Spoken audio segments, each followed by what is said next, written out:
They are all oral questions, none is urgent. Pursuant to Order 91-2, Ministers of State may be permitted to make statements on government policy. Speaker may also admit statements by honorable members in accordance with Order 93. Mr. Speaker, the Business Committee is still concerned about the time spent on statements each sitting day, contrary to Order 93-4. In view of this, the committee proposes that 4 honorable members in total may comment on a statement for a period of 3 minutes per member, pursuant to Order 93-5. This is to control the time for statements and clear the backlog of pending statements. In this regard, the committee recommends that not more than an hour should be spent on statements each day in accordance with Order 93-4. Attached again is a detailed guideline to making statements. So we repeated the attachments that we shared last week and 2 weeks ago. So speaking in accordance with Order 159, bills may be presented to the House for first reading. However, those of an urgent nature may be taken through all the various stages in one day in accordance with Order 160. The Speaker, pursuant to Order 97, papers may be laid during the week, and reports from committees may also be presented to the House for consideration. The Business Committee took note of the pending bills before the House and therefore proposes to the House to prioritize the passage of the bills. Motions may be debated and their consequential resolutions, if any, taken during the week. On the topic of address and debate on the message on the state of the nation, Mr. Speaker, honorable members are reminded that His Excellency the President of the Republic will deliver to Parliament a message on the state of the nation tomorrow, Friday, 27th February 2026, at 10 contributions. One majority leader and minority leader will take 30 minutes. Other leaders will take 15 minutes. Ministers, deputy ministers will do 10 minutes. Leadership of committees will do 10 minutes. And other honorable members will do 5 minutes each. In view of this, the Business Committee recommends that the debate on the state of the nation will commence on Tuesday, 3rd March 2026, and the honorable majority and minority leaders will conclude the debate on Wednesday, 11th March 2026. Mr. Speaker, the committee considered the issue of the number of members to be recognized from each side of the House to contribute to the debate each day. The committee accordingly proposed that the allotment of slots for debate on the message should be based on the proportional composition of the House and consequently recommends a total number of 27 honorable members to debate on each day, made up of 18 from the majority caucus and 9 from the minority caucus in the ratio of 2-1. The minority members on the committee, however, vehemently opposed the decision in rejection of the ratio of 2-1, and the committee accordingly submitted the matter for consideration. The committee voted and agreed to submit the matter for consideration by the House. Sitting time and extended sittings. Honorable Speaker, having regard to the exigencies of time, the Business Committee recommends that sittings of the House commence at 12 noon to ensure that business scheduled for the week is completed, as well as the debate on the message is completed timeously. Mr. Speaker, the Business Committee is once again publishing the backlog of referrals before committees and urges leadership of committees to prioritize and expedite consideration of the referrals and promptly report to the House in accordance with Order 2674. In view of this, Mr. Speaker, an updated breakdown of pending referrals at committee has been attached for the attention of leadership of the respective committees. A total of 294 referrals have been assigned to 24 committees for consideration and report to the House. Friday, 6th May 2025 is Independence Day. The day will therefore be observed as a statutory public holiday. Mr. Speaker, in accordance with Order 2162 and subject to Order 67, the committee submits the House the order in which business of the House shall be taken during the week. Thank you, Mr. Speaker. Honourable members, business statement ably presented. It is now for your comments. I give the floor to Minority Chief Whip. Speaker, let me start off by thanking the leader who, for a reason, has to present the statement today instead of tomorrow. Speaker, 14 questions slated for the ensuing week, clearly on the low side. However, reasons not far-fetched, because when we receive His Excellency the President tomorrow for SONA, the cycle has been that in the ensuing week we'll start a debate, arguably for a week or 5 days, so one can understand. But I'm particularly worried about a question I have filed to the Minister for Climate and Sustainability Development. It's been 3 weeks. It's gone through the motion, and always the feedback has been that he's out of jurisdiction. Almost 3 weeks. And I am not litigating on this matter, but I'm saying that there are some underlying factors and reasons that is necessitating this question. Not to belabor the point. Ghana has signed a number of carbon credit agreements. The last time we raked in over $2 billion as a result of our agreement with Switzerland. There are a few outstanding agreements that has the potential of bringing in money to our economy. UAE has expressed interest, and it's a huge potential area that we can cash in on. The minister is always not available. I want to make a recommendation that the leadership reach out to the minister to make himself available to answer these questions. There are only 2 questions I filed. Speaker, let me reference page 2 of the business statement presented by the leader of the House. And the leader says, is proposing to this House for adoption a proportional composition of the House in lieu of the debate. Speaker, this matter is a non-starter. The greatest respect to the leader. He raised this matter at the committee.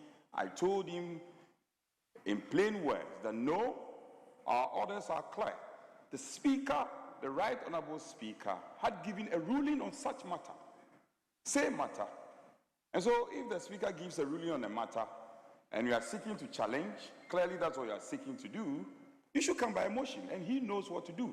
He cannot bring back a recommendation on a matter that has been decided upon already and say that the House should adopt this matter that the Speaker ruled on. That would be wrong, totally wrong, and it frowns upon our orders. Mr. Majority Leader, please don't do that. Please don't do that. Don't read the temperature this morning. This morning we will help you prosecute government business. The minister is here to answer his question. Let's have peace. Don't raise the temperature unnecessarily, because we are not going to accede to that call. We will not. If you want the Speaker to vary his ruling, come with a motion. The Speaker, besides that, the Majority Leader is lamenting again, the backlog of referrals, 294, and he looks helpless. This backlog of referral not being worked on. The Majority Leader had given some takeaways in terms of directive that ranking members and chairmen who still have referrals in their possession and they are not working on it, they are going to suffer some punitive measures. Last, I follow up dutifully and I have copies of all the business statement. You have said that they will suffer some punitive measures. Last week, you varied that. The leader varied it and said that, the referrals are 294, and therefore I am begging you, go and work on it. He's repeating the same thing. We can't do that. The majority that gets innovative. That is why we respect you as the leader of the House, and we have confidence in you. Don't come and tell us there's a backlog. We know there is a backlog. Bring innovative measures how we can track down on this backlog, because it's happening under your watch. You can say that I'm also in leadership, but I am a man. Yesterday, the minister was in the House, the Minister of Finance, and I see we are scheduled a motion on the statement he presented. That's why there's a matter, maybe the Minister of Finance should come back to the House. He must come back to this House. For instance, during his vetting, and one of government policy, I've heard government courageously said it, the sinking fund, they have said that they will help for us to put funds into the sinking fund. And you had said that the previous government that put 138 million into the sinking fund didn't do anything, that you were going to do more. So as we speak, not a kobo, not one CD has been put into the sinking fund. Nothing. So, and this is the people's representative. The minister must come back to this House.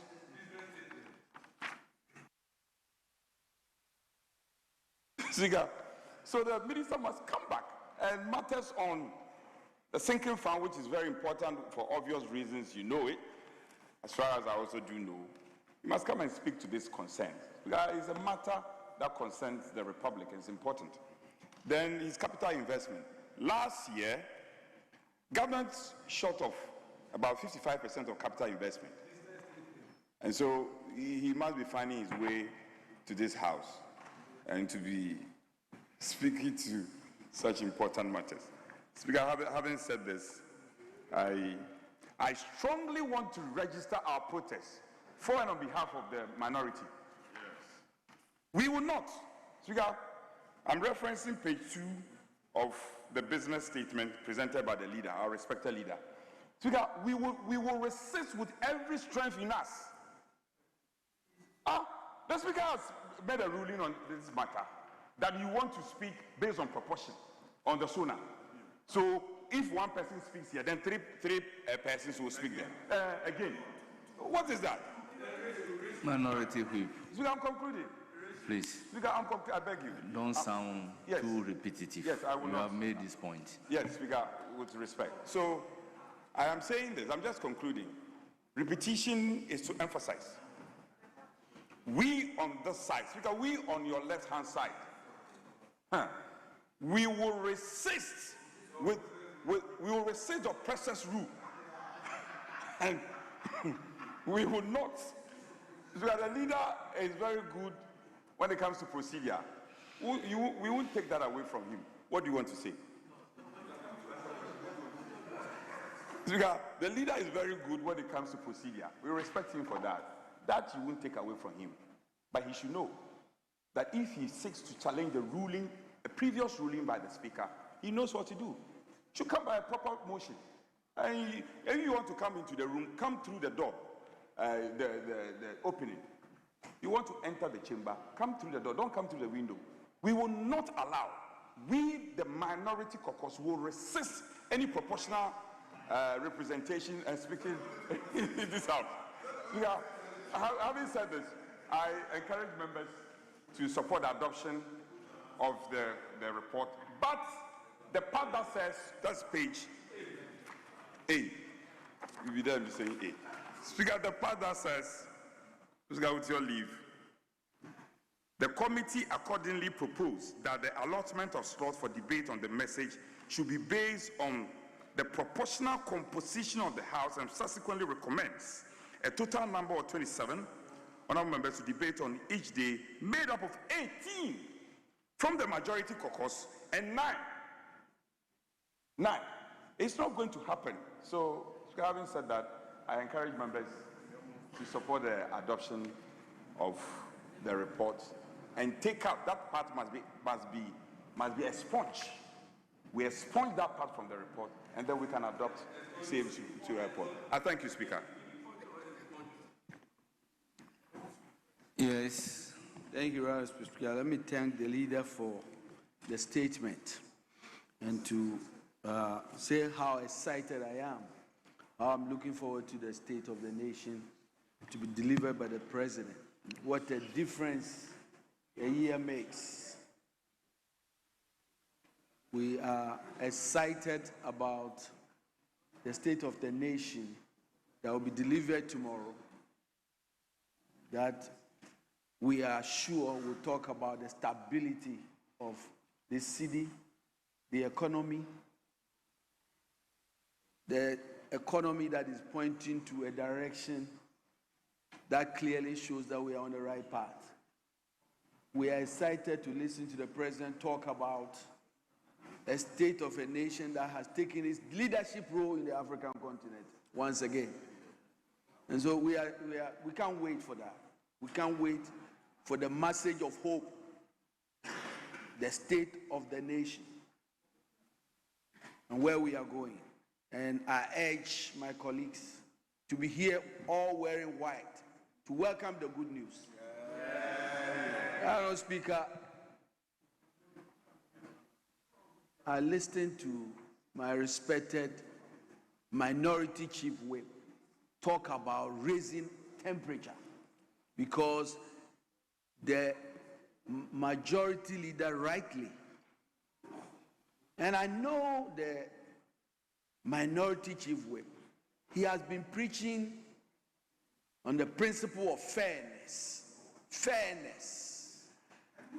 Every member of parliament walks in this house representing a constituency.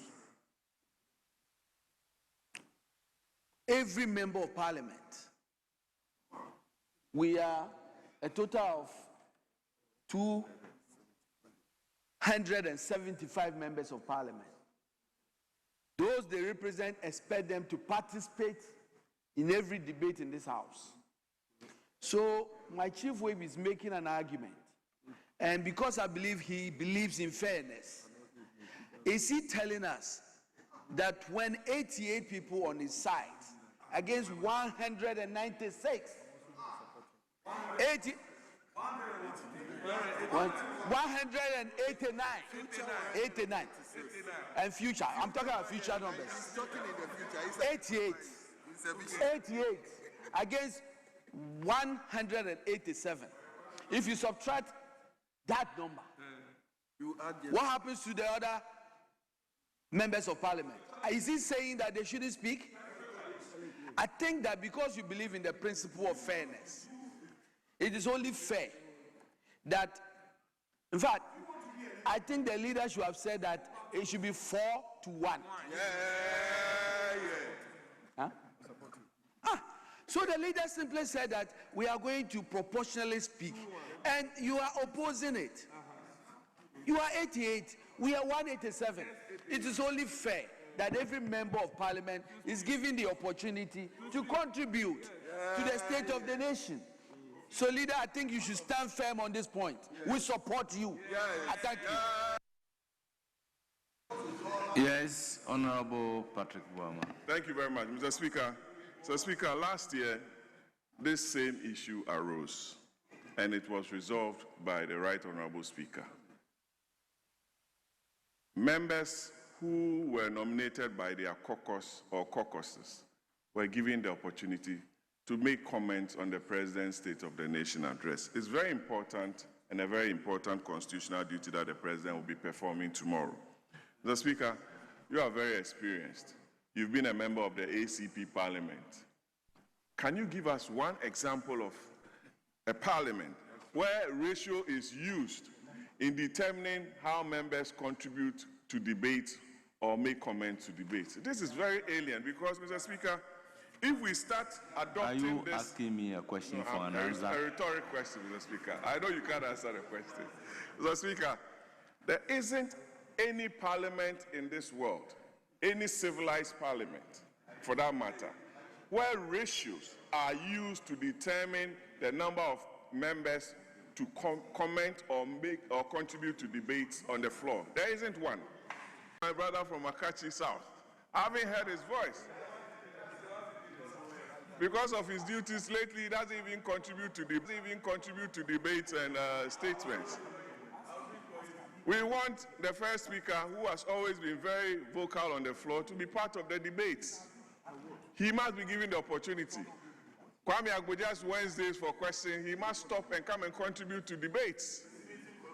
So, Mr. Speaker, this model that is being mooted by the chairman of the business committee must be struck out, must be dismissed, and must not be encouraged.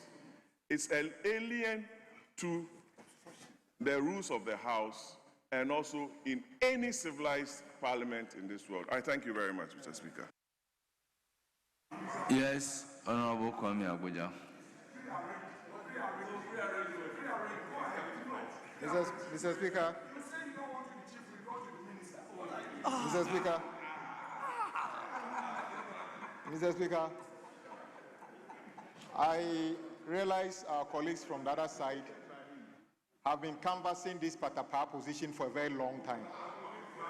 Even in committees, ratio is what we use to populate membership of committees. What is different about that? Mr. Speaker, this position they've taken is rather alien everywhere. If you follow this, Mr. Speaker, one day you realize that it will be difficult for people, some people to speak. Mr. Speaker, this is completely out of order. Mr. Speaker, I propose that instead of saying that we should speak for 10 minutes, since we don't want to use the proportion, every constituency must be given at least 2 minutes to speak. That is the only solution. Every constituency, because I am not here, Mr. Speaker, I am not here representing Volta Caucus, so I'm not speaking on behalf of Volta Caucus. I'm speaking on behalf of the people of Adaklu. I only happen to be a member from Volta region, that is why I'm a member from this. So, Mr. Speaker, the only fair way to deal with this is to say that every constituency must be given a time to speak. If it's 1 minute, it's 1 minute. If it's 2 minutes, it's 2 minutes. Mr. Speaker, anything apart from that will be alien and it will be discriminatory towards the rest of our colleagues. So, Mr. Speaker, I would even want us to take a vote on this matter and settle it once and for all, that every constituency must be given an opportunity. If the MP decides not to speak, that is his or her own problem. Mr. Speaker, I rest my case.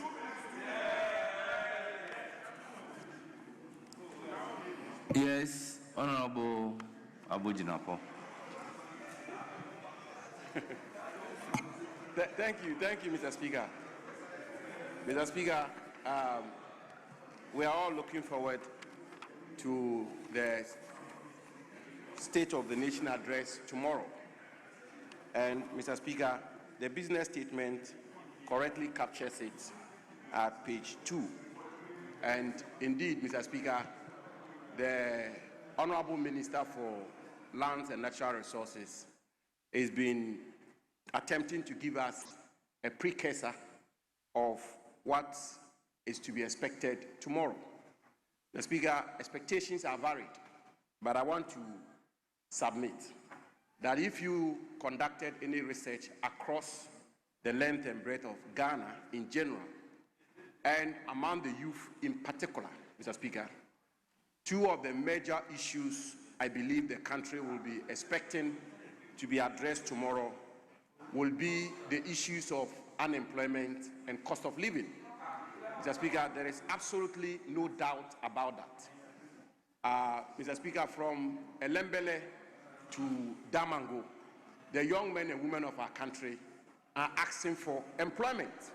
And the unemployment crisis in our country is a reality, is debilitating, and indeed, Mr. Speaker, is impacting on the youth of our country in very negative ways.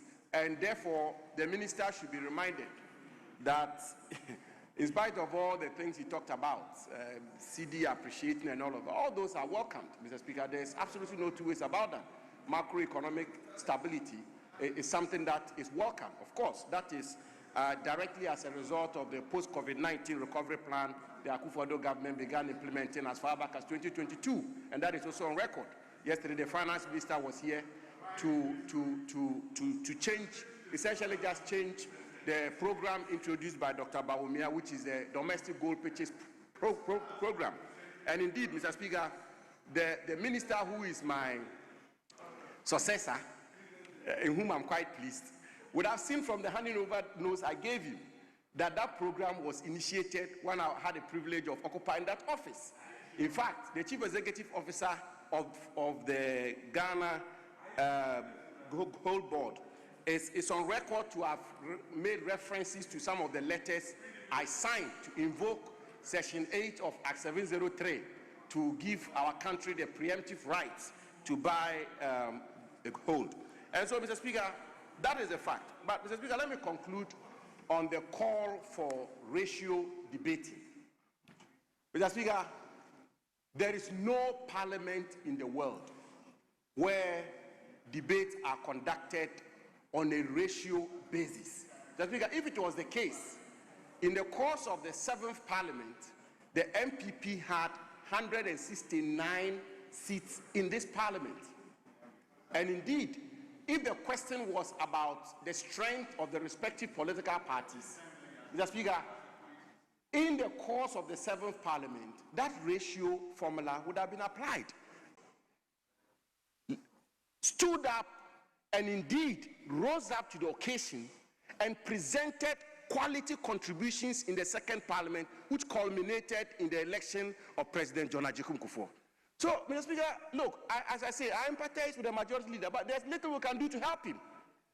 Perhaps he should find a workshop to ensure that the debate is at par. And so that if we have 20 people debating from this side and 20 people debating from the other side, the debate will be at par. But it doesn't matter the numbers, Mr. Speaker. Even if you were to insist that only 5 MPP MPs should debate the SONA, Mr. Speaker, and you said 50 NDC MPs to debate the SONA, Mr. Speaker, if you don't get your people to prepare and put forward their best foot forward, you will still have the same problem. And before long, Mr. Speaker, you'll be invited that even a minority leader should not be allowed to debate and that we should leave the entire debate to the majority side. That will still not help if you don't prepare. And that will still not help if the quality of the debate is not strong. So, Mr. Speaker, I want to conclude. By saying, and it's also the subject matter of the debate. If the matter on the table is one which doesn't favor you, it doesn't matter, Mr. Speaker, the number of words you use. For example, if we were to debate about cocoa pricing in this chamber, it doesn't matter if the ratio is 5 to 1. You will not win the debate. If we were to debate about the price of electricity in this chamber, it doesn't matter that you have a ratio of 10 to 1. You will not win the debate. So, Mr. Speaker, let us stick to the ruling the Speaker gave, which is that in every parliament, one person speaks from the minority, one person speaks from the majority, just as you are doing now, but the gravamen of the matter is the quality of the debate, and it will not matter what ratio there will be. This minority will continue to hold you accountable. I thank you very much, Mr. Speaker. Mr. Speaker, I normally answer not less than 10 questions every week. I just realized it's only 5 questions for next week. Why don't we have enough questions? Don't we have enough questions? Why would I prepare for...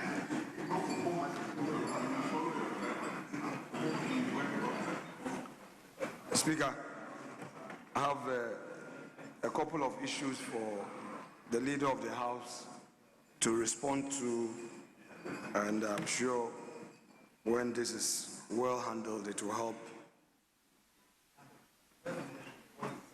this House. Mr. Speaker, first, the Leader of Government Business introduced this proportional debating system. Mr. Speaker, it is not his first time bringing this matter up here. In fact, he brought this matter up, and the Right Honorable Speaker ruled on this. There's a ruling on this matter.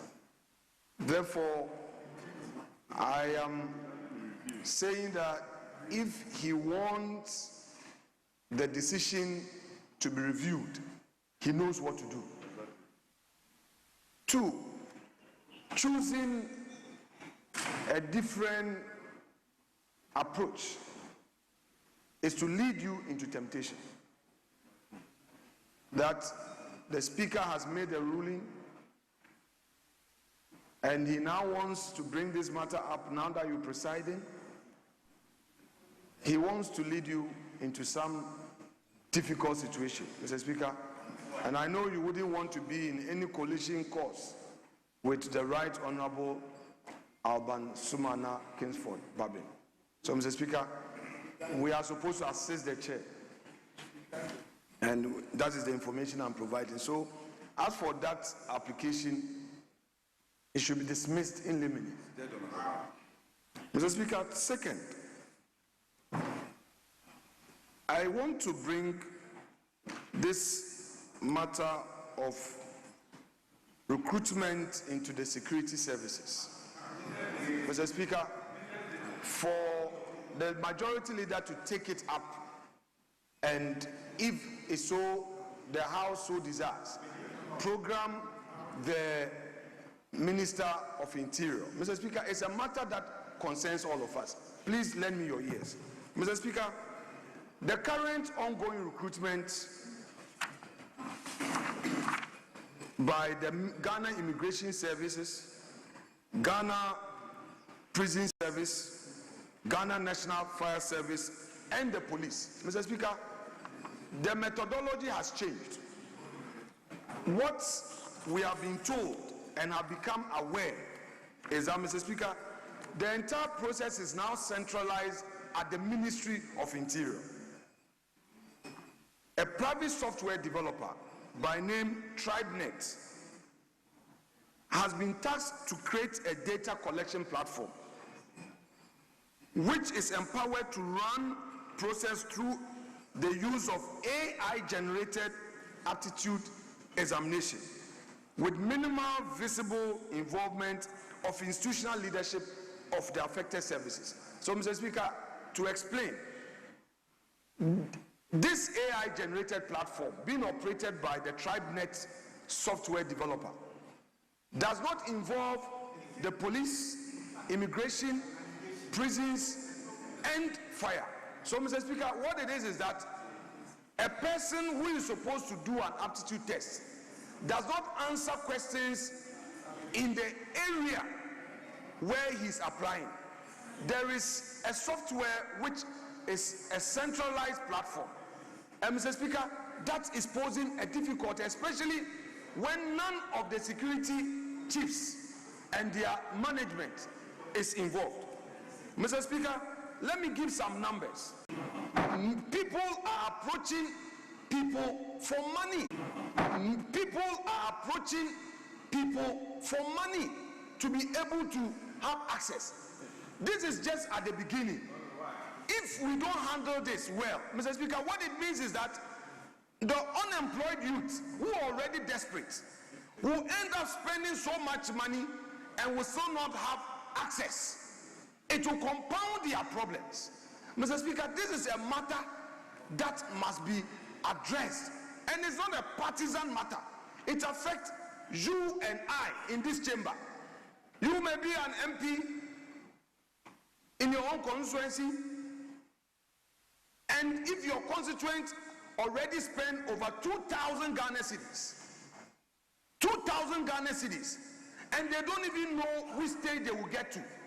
And this AI, with this AI-generated aptitude test, when they log you out, you need to pay for internet to get access again. Mr. Speaker, sometimes when we are raising an issue that affects all of us, people must pay attention. Don't always misconstrue that when I get up, I'm going purely partisan and attacking your government. Honorable Bua, please, bear with me. Listen. Maybe because you are in Accra, you are not going to constituency to know what the youth are going through. So you listen.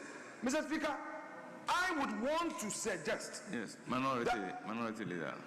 I agree perfectly with you. Yes. You are right to raise this point, but the stage at which you are raising it is what I am worried about. No problem. If your application is that we should invite the sector minister to come and explain these issues, that one, I don't have a problem.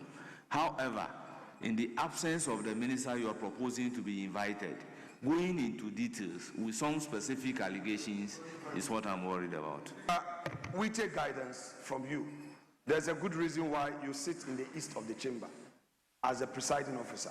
I take a cue and would not belabor the details. Just that, Mr. Speaker, I would pray that in view of the seriousness of this matter, may the minister be invited for a closed sitting for this to be thoroughly discussed so that we will understand exactly the process. But as it is, it's costing so much money and it is becoming a burden on us because constituents are coming to us for money to go and buy access to internet, and then it is becoming problematic. Mr. Speaker, that is issue one. Issue two, Mr. Speaker, the majority leader promised this House in its last business statement presentation that the finance minister will appear before us as a House and fully update us on that policy to reduce producer price of cocoa. Mr. Speaker, Mr. Speaker, can you change the sitting position of the minister responsible for roads? Mr. Speaker, he is sitting in the seat of Honorable Kasia Latufose. Mr. Speaker, all he does is to make life difficult for me. And the majority leader will never come to my defense because it benefits him. He's actually encouraging him. And he encourages him to do that.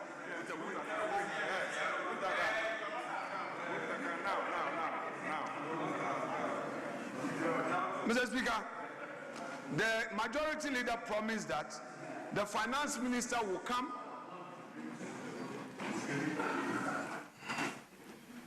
Don't misinform him.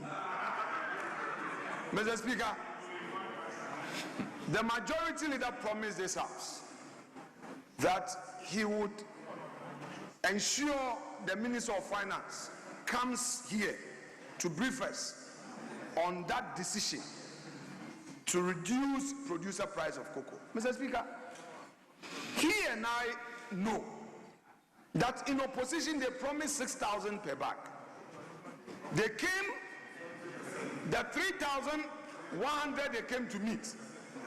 They increased it, then now you reduce it to 2,500. Mr. Speaker, the cocoa farmer in Ashanti region, in Central region, in Eastern region, in Western region, Western North, Oti, Volta, Mr. Speaker, our region, Volta, Bono East, and Ahafo. Mr. Speaker, they are suffering, Mr. Speaker. In this House, you are please sounding repetitive. Speaker, sorry, but because he made a promise. That is why the promise has become part of the records of the House. So I wanted to remind him. Yeah, so if he made a promise, we didn't refuse. You have raised that matter. It's very well. We need to give you the opportunity. Mr. Speaker, why did you fail in your promise? Mr. Speaker, that is so. Mr. Speaker, that is so. I was only giving a background that, like I said in P, Mr. Speaker, like I said in P, Koko Ekwafo, Omunim say Yetiomoka, Omate so 10 million. So I want to back us Koko Ekwafo. Mr. Speaker, I'm saying that who speaks for the cocoa farmer? The cocoa farmer is in a very sorrowful state, a very sorry state. Nobody, the NDC government that is supposed to speak for the cocoa farmer, is not speaking for the cocoa farmer. Yes. So, Mr. Speaker, the majority leader will have the chance to respond. Recognize Mr. Speaker, our point of order. Majority. Oh, okay. But why have you frowned? You are doing point of order, then the way you have folded your face. Mr. Speaker, we are talking about cocoa farmers. Yes, Majority Leader. Yeah, Mr. Speaker, we should not convert discussion of business statement agenda for the week into substantive discussions of matters involving sector ministers that are not in the chamber to respond, and making allegations and claims that cannot be responded to because the relevant public officers are not in the House to respond. So I think that it's important for us to exercise some discipline in the debate or commenting on business statements so that we don't go on this, because you see, if you start this way, then we will all have to respond to every single issue that you have raised. Then we turn business statement into a full-blown weekly debate on matters that have not been properly brought to the House. Many of the issues that you are raising are issues that can only be brought to the House through a question, through a statement, and through the minister deciding to come and brief the House. But you go on a tangent of discussing them into details. When the minister comes, will we give the minister the opportunity to respond to everything during business statement? And is that what business statement is all about? We would have bastardized what business statement is all about. So I understand the Friday politics, but there should be some limit to how it is done. There should be some limit. Majority Leader, I agree with you. Minority Leader, please take a cue. Mr. Speaker, in fact, that was my last point. If you had allowed me, I would have completed. But Mr. Speaker, he, the majority leader, should also know that when he gives his word, he must keep his word. When he gives his word, he must keep his word. He promised that, Mr.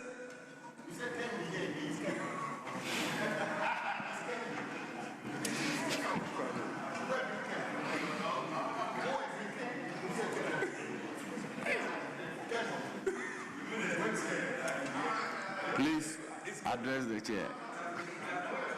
Mr. Speaker, this is the time that you must show brotherhood. You have seen what he's doing. I didn't hear him. He didn't speak into the microphone.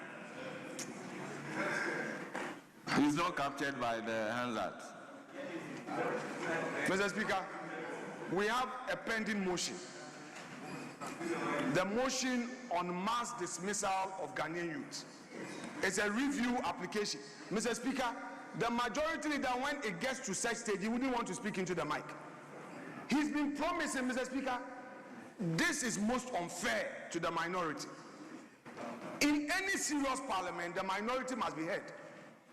This is a very serious parliament. Then the minority must be heard. We did the first contribution for his side.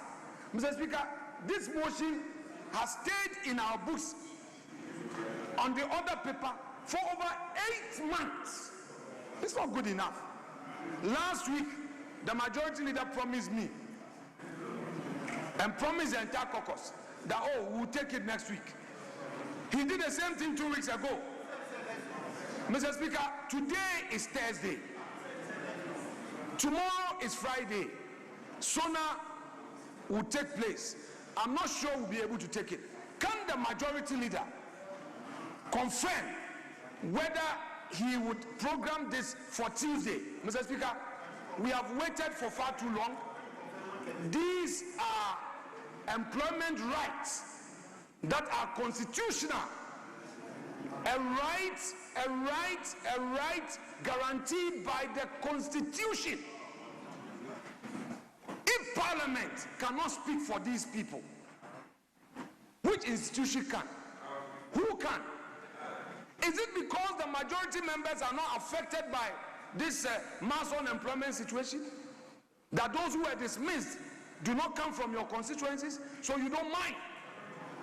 Mr. Speaker, it is important we address this thing. My last point, then I resume my seat. Mr. Speaker, we want to know from the majority leader when the Minister for Employment will bring the policy on 1 job 3 shifts to this chamber. Since now ministers are bringing policies to this chamber. It is not enough to talk about a so-called 24-hour economy. Even so, you created a legislation and created a bureaucracy. That's not what we're talking about. The policy on 1 job 3 shifts which will include putting in place incentives for the private sector. The youths in Ododio constituency, La, Teshi, Nungwa, Adaklu, Boko Central, Efutu, Mr. Speaker, they are all waiting for the 1 job 3 shift. I rest my case. Yes, I'll give the floor to the Minister for Interior. From Majority Leader, Minority Leader, you are part of the people who made the law to back the policy in this House on 24-hour economy. You contributed to the making of that law. Yes, Minister for Interior. Thank you very much, Mr. Speaker. Mr. Speaker, whilst driving here, I was listening to the Minority Leader. Mr. Speaker, this is a House of record, and somebody like the Minority Leader, anytime he has to speak, it is good that he must cross-check his facts so that he puts out accurate information. Because misleading the House by no other person than the Minority Leader is worrying. Mr. Speaker, he spoke about the recruitment process. And Mr. Speaker, without necessarily trying to respond to him for every single thing that he has said, let me say that we have made common men and women very uncomfortable with this recruitment process that we are carrying. People, we all were in this country when a recruitment process led to a COP in charge of HR for the police being dismissed from the police service because of extortion of money. Mr. Speaker, he was talking about the IT firm. I will charge him to go and check with Public Procurement Authority whether each of the services, I'm talking about Ghana Police Service, Ghana Prison Service, Ghana Immigration Service, Ghana Fire Service, did not sign individual contract with the service provider. This is facts you have to check. And you are a minority leader who will be responded to if you write to PPA to find out whether that was done and whether it was done properly. If you are written official to any of the services, they will have educated you instead of trying to stand in the Chamber of Parliament and mislead the generality of Ghanaians with your ignorance. Mr. Speaker, he was talking about the aptitude test. There has always been aptitude tests whether you are going to join military or police or fire or any. But what were they doing, Mr. Speaker? They were doing it manually. So you see our children in... Minority Chief Whip, I'll come back to you. Speaker. Yes. Ordinarily, I wouldn't do this. Honorable Muntaka is somebody I respect. When I came to meet him in office as a senior colleague, as a whip, but so I'm coming under one. But Minority Chief Whip, please address the chair. You cannot be responding. I will not respond. I won't even refer to the orders. I know the specific order to refer to. Order 123. I could come under order 123, 2A, but I will not. So I will rather urge my respected senior, Honorable Muntaka, that to err is human. I mean, bottom line, we can all argue strongly. Sometimes we take strong positions. But let's veer off for language that will be offensive. So, that's all. Minority Chief Whip, you are offended by the use of the word ignorance. Is that not so? Yes. Because you should say clear or something. Minister responsible for Interior. You see, we should fast track so that we don't. Today we want to close early. Honorable Minister, Honorable Minister for Interior. Speaker. Yes, you heard him. Yes, he's talking about the use of the word frankly speaking, ignorant. I didn't say it an offensive way, because if you don't have knowledge about something, you are ignorant about it. But if that's offensive to him, I withdraw that. Very well. I was just trying to know that it is something that you can always check. And if you don't check and you are putting what you don't know, you are misleading the people. And since he's not comfortable with the word, fine. Yes, the word is now withdrawn. So continue. Mr. Speaker.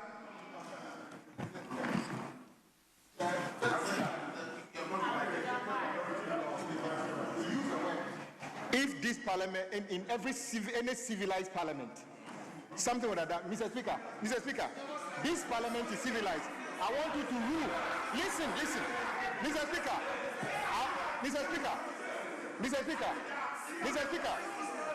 this is a very civilized parliament.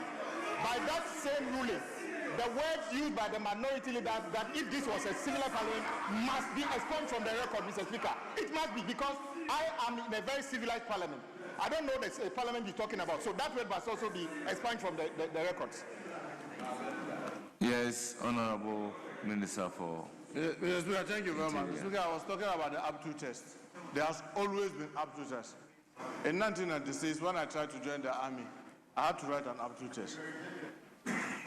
Interestingly, I got to medicals, and then someone went and told my mother that I've run to Accra to join the army. And my mother was scared of me joining the army. That's the only reason why I didn't join. Probably now I would have been either an ex-serviceman or would have been in the army. Mr. Speaker, the aptitude test, this is what happens. You physically go to a center, you go and write, and then somebody marks. And during the marking, that's where people used to extort money from these innocent people. I can get you pass, I can get that, I can get that. And what the Ministry of Interior tries to do is that to take the human aspect out and make sure that this is done without human interference. Mr. Speaker, he's talking about internet challenges. You are forgetting that every one of them will have traveled from his village to either Accra or Kumasi or Bolga or Sunyani or Takoradi or Cape Coast or Ho to write the exams. Today, we are making it easy that they can sit in the comfort of their home, or probably just travel to the next village or the next town or the next neighborhood where there's internet for you to write that. Which one is easier? Now we take out the human interface. What is happening? A lot of the people think that, and Mr. Speaker, because I've been a member of Pan-African Parliament just like you today, I know the majority of Africa have stopped writing exams manually. In the AU system for the past 10 years, if you want to join the AU system, you write an online exam. And people don't know that the camera faces you.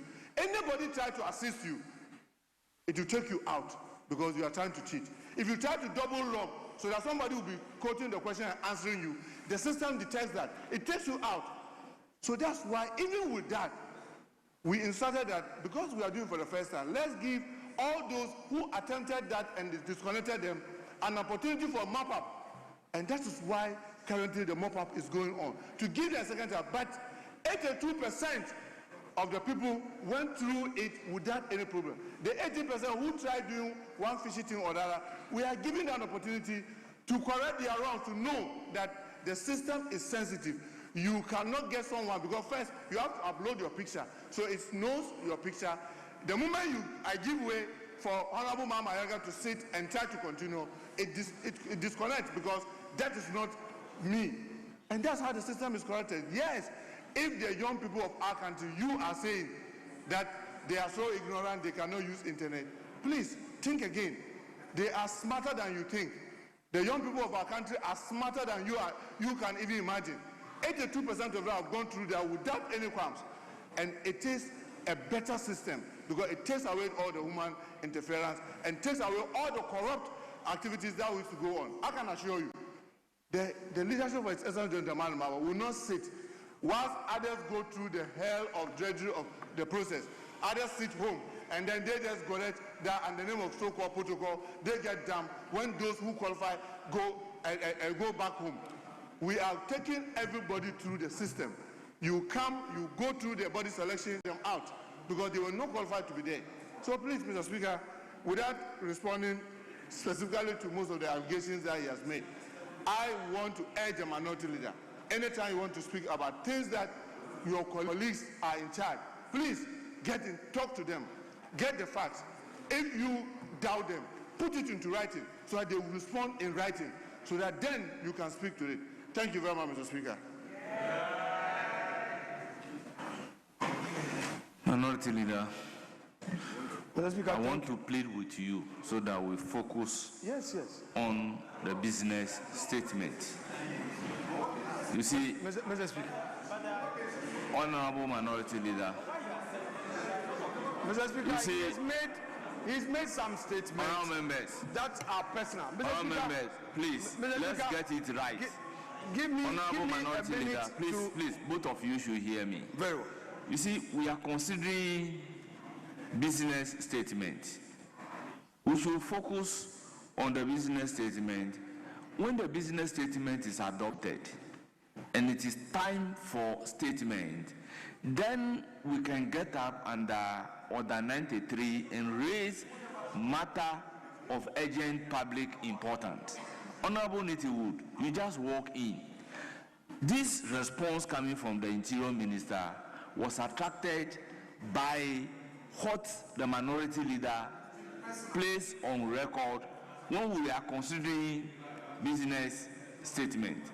Sometimes it's for a good reason that we try to limit comment on the business statement to matters arising from the business statement. But instead of focusing, I believe that is the way we should be going. Speaker, I will do exactly just that. But, Mr. Speaker, I want to put on record that sitting here in this black seat, I am not unaware of the responsibilities. I would never, and the record should bear me out, get up to run down a minister. Neither would I say things that I know I cannot verify. Honorable Minister knows me and knows me. I will not. As you may be aware, Mr. Speaker, I have prepared a full statement, and in fact, I've actually cross-checked. If Honorable Minister had been patient to listen to the exact words I used and how I approached this matter and how I even took a cue from you, he wouldn't make submissions to the fact that the Minority Leader should cross-check and do this, and if you mislead. Mr.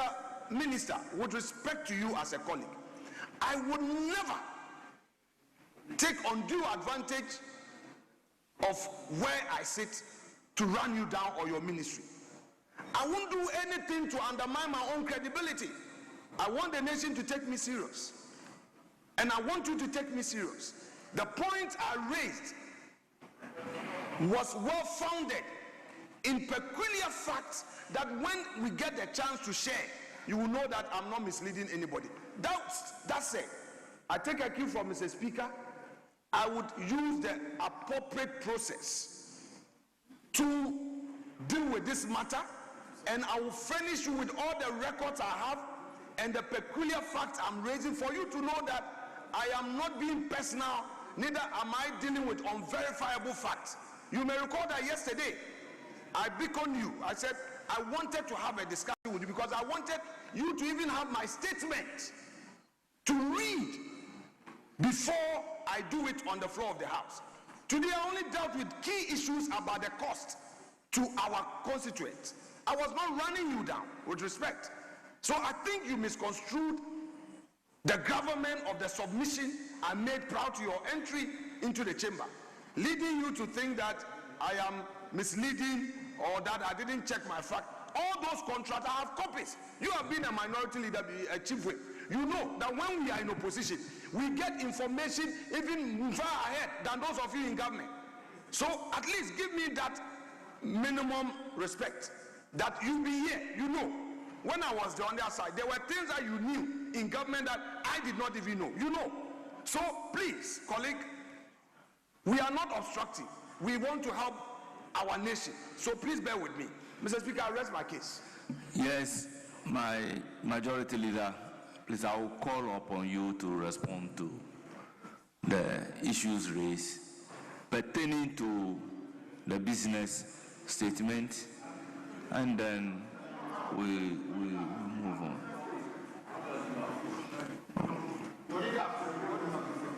Deputy Whip, you know my style, that after giving the opportunity to your leader, I don't look back. You understand? So, with all due respect, please. In the statement, even before the two ministers came into the House. Thereafter, I also made a statement, and indeed, I read the entire press statement of the Minister for Finance to this House, making it part of the record of this House. And so I concluded that given that you had already made a statement and we had extensively discussed that statement, there was no need to summon the Minister for Finance and Agriculture to this House to discuss anything relating to cocoa. But any member is entitled to ask a question about cocoa prices. And if Speaker admits that question, if the information requested is not in the public domain, then that minister must come and answer the question. So you know exactly how to get ministers to come to this House. The practice where on Friday, when I present business statement, people will get up and say, they want the minister of this or the minister of that to be summoned to this House to respond to this and that issue. With all due respect, it is not founded in any of our standing orders. It is not founded in any of our rules that on Friday you just get on your feet and say that you want a particular minister to be summoned to come and respond to whatever you think that should be responded to. Where in our standing orders are you founding your request on? The rules are very clear, and I thought everybody understood the rules. So I'm not going to respond to any request that any minister should be summoned here. Now, look at what the minority leader did. Raising an issue about recruitment in a way that amounted to a comprehensive statement about the recruitment. And I think that this is most unfair. The minister responds to you, and instead of admitting your mistakes, you get up and you want to further undermine the minister's statement. The minister said he procured the service, that the various agencies participated, that the whole idea is to remove the human element as much as possible. I have been in this chamber in the last 1 week. We're passing the legal education bill. And the minority leader kept insisting on how we must introduce courses on AI, how we must introduce courses on IT, how the lawyers must begin to use AI. The same minority leader who is insisting that all lawyers must use AI for their research, for legal work, he is rejecting an attempt by the Minister for the Interior to use IT to resolve a problem that we have been confronted with for years. But what double standard is this? That you say that we must move towards removing the human element in order to deal with the problem of corruption, that we must use IT in order to be more efficient, that we must cut the cost of young people who want to be recruited. Everything that the minister has presented points in this direction. He is using IT. He is removing the human element and thereby fighting corruption effectively. And he is making it cheaper for the young people because they no longer have to travel long distances. What else could you ask for? What better arrangement could be put in place? Show me. Mr. Speaker, I think we should be fair to our rules. On Fridays, yes, when there is a business statement, if you think an item should be included, just mention it. But then also don't forget that there are ways in which to get ministers to come to this House. And this Friday calling on me that I should summon the minister, I'm no longer going to accept it because that's not the rules by which we get ministers to this House. Mr. Speaker, I think also normally both sides are given equal opportunities. But I also know that in a lot of parliaments, every MP has a minimum entitlement. Every MP has a minimum entitlement. Go and scan through the arrangements in most developed parliaments, And you will see that, for instance, when it comes to statements, every MP is restricted to a number of statements. So one MP cannot come and bring 10 statements. No, your slot is 1. And in addition, you are restricted to the time. The one slot that you have in every meeting of Parliament, you must speak in 5 minutes. So minimum guaranteed opportunities for everybody is guaranteed in every Parliament. Because we come here representing, different sides. The more numerous the side that you represent, the more issues that they have that must be put forward. So if you are limited in your time, it makes it difficult for you to put out all those issues. And for me, I'm not saying that every single day that we come to this chamber, it is contained in the report of a committee. And when the report of the committee comes, and we vote on that report, and we adopt the report, Speaker is bound by the report of a committee. It's not an issue that I've raised on the House, on the floor that he has ruled on. It is the report of a committee recommending that this is how business should be arranged. And it is within the mandate of the business committee to make those recommendations. So I strongly believe that we should allow members on all sides to have an opportunity. Either we accept what we have proposed, or we revert to a system where when SONA is presented by the President, every single member of Parliament should have a given time allocation. Even if it is 2 minutes, if it is 5 minutes, every MP should have a time allocation. That way, everybody is given a fair opportunity to participate in the debate. That is my position on the matter. So we have the proposal of the committee. I must put on record that this matter was objected to by the minority members of the committee. Fortunately for them, there were only 2 that day at the committee meeting. Fortunately for them, there were only 2. There were 9 other members who voted in favor of this arrangement. So this was supported by the committee by a vote, majority decision. We have presented the report to this House. Let the House debate as we have done, and let the House adopt the report. If we adopt the report, I believe that Speaker definitely will accede to the arrangement. I'm not saying it should apply to every deliberation in this House. It is with particular reference to this SONA that is going to be presented to us tomorrow. That is the proposal. And in response to the minority leader's question that I promised to bring the finance minister, and I didn't bring the finance minister. He also promised to bring the former finance minister, and he never brought the finance minister to this House. You promised that you will bring the finance minister as far back as May last year. Why are you running to? Why are you running to? You promised to bring Ken Oforiatta to this House. Did you bring him to this House? He's on his way, coming from the U.S. He's busy fighting immigration there to stay in the U.S. Mr. Speaker, I want to urge colleagues that I do understand that there is some advantage gained by your side by giving equal space as my side, which is 2 times your number. In fact, more than 2 times your number.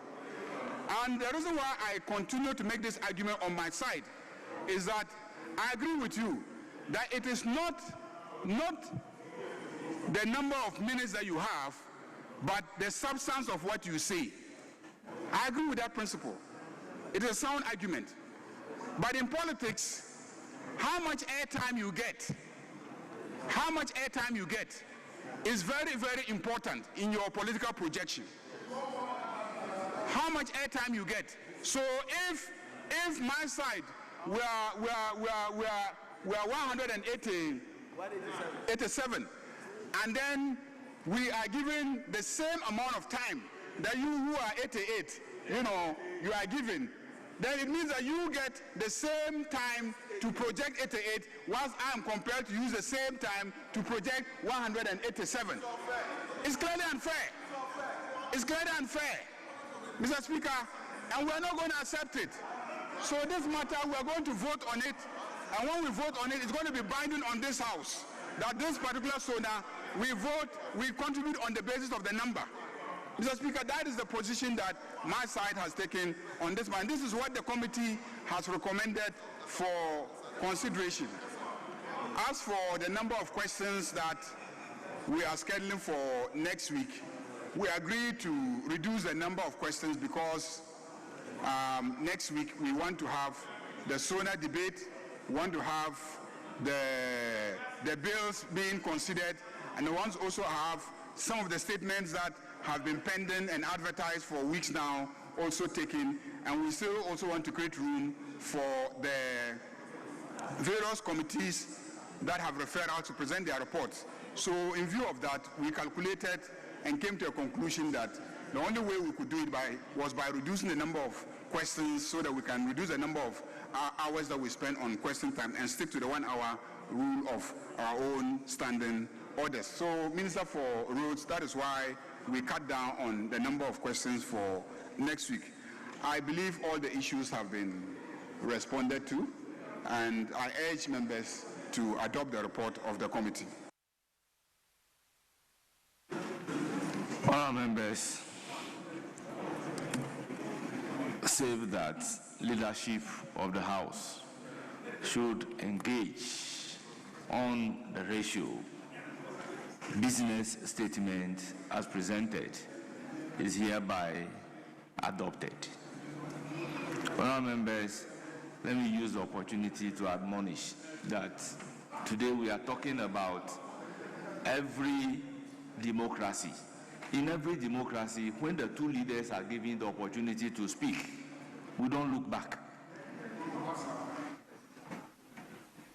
Yes, Majority Leader. Mr. Speaker, yesterday we referred the Ghana Accelerated National Reserve Accumulation Policy document to the committee, the Finance Committee, and we asked the Economic Committee to join them. The report is ready, and so we would just want to lay the report so that we can come back to questions from the Minister for Lands. Just to lay the report. Yes. Mr. Speaker, I was actually not going to raise a matter with regards to the business statement, but I was actually seeking your guidance on something very important that I feel is wrong, and that is Order 71. Mr. Speaker, with your permission, I'll read Order 71 so that you can guide me. Mr. Speaker, Order 71(1) reads that every Friday, the chairperson of the business committee shall present to the House a statement on the business arrangement for the following week. And Mr. Speaker, 2 reads that where the first sitting of the meeting precede a Friday, the statement on the business arranged for the remainder of the week, where possible, shall be presented a day for the commencement of the meeting. Mr. Speaker, Order 71(1) is clear that the business statement can only be presented on a Friday. The only scenario that Order 71 give variation on the Friday is to the effect that if it is a first meeting of a sitting. So I wanted to find out or get guidance on what basis that today is Thursday, that we are adopting or we are presenting a business statement today when our orders are clearly against it. That's the guidance I wanted to seek from you. On the rules that you have read, it is not static. Yes. Yeah, Mr. Speaker, I do agree with him that there's a specific order which sets out Friday. We had this debate, somewhere last week. Go again to Order 2. Order 2. No implied restrictions. No implied restrictions. Order 2. Subject to the provisions of the Constitution and except as otherwise provided in these orders, nothing in these orders shall restrict the manner in which Parliament exercises or upholds its powers, privileges, and immunities. So when Parliament so deems it fit to change the date on which the business statement should be presented, nothing in these orders will restrict Parliament from doing that. So yes, a specific day is scheduled, but Parliament can decide that for reasons of convenience, a different date will be used for presenting business statement. Yes, Mr. Speaker, when you read Order 71.1, it is not the use of the word shall is mentioned, that every Friday the chairperson of the business committee shall. So, Mr. Speaker, if it is the case that we are expecting the president tomorrow on the message of the State of the Nation, what prevents Parliament either before his message or after his message to take the business committee? So, Mr. Speaker, for Hansard, Parliament is a house of record, and for Hansard, that's why I need your guidance so that in future, Mr. Speaker, in future, Deputy Whip. You see, the shall that you are reading is not with reference to Friday, the day. The shall is in reference to the person who is to read the business statement.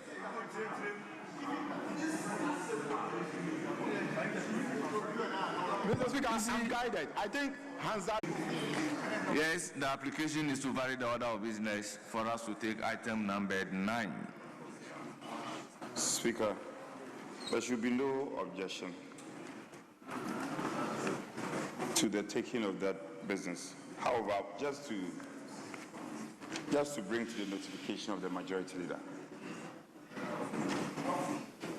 page 8 and page 9, items 12 and item 18 motion, they have been on this order paper for a very long time.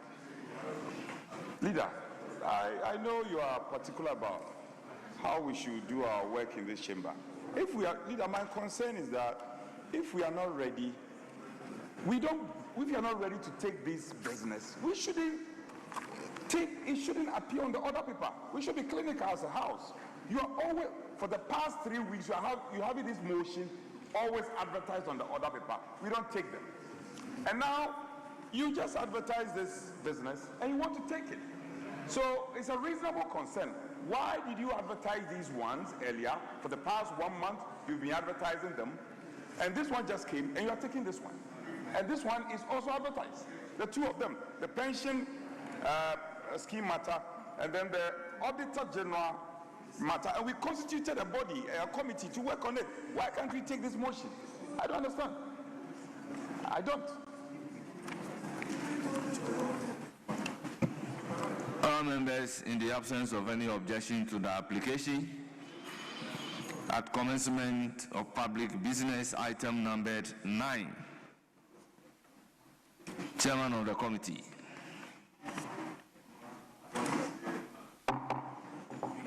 Report of the Joint Committee on Finance and Economy and Development on Accelerated National Reserve Accumulation Policy 2026 to 2028. Honourable members, report has been duly presented and they are for distribution to members. Yes. Mr. Speaker, we may take the questions now. To item number 8. Question.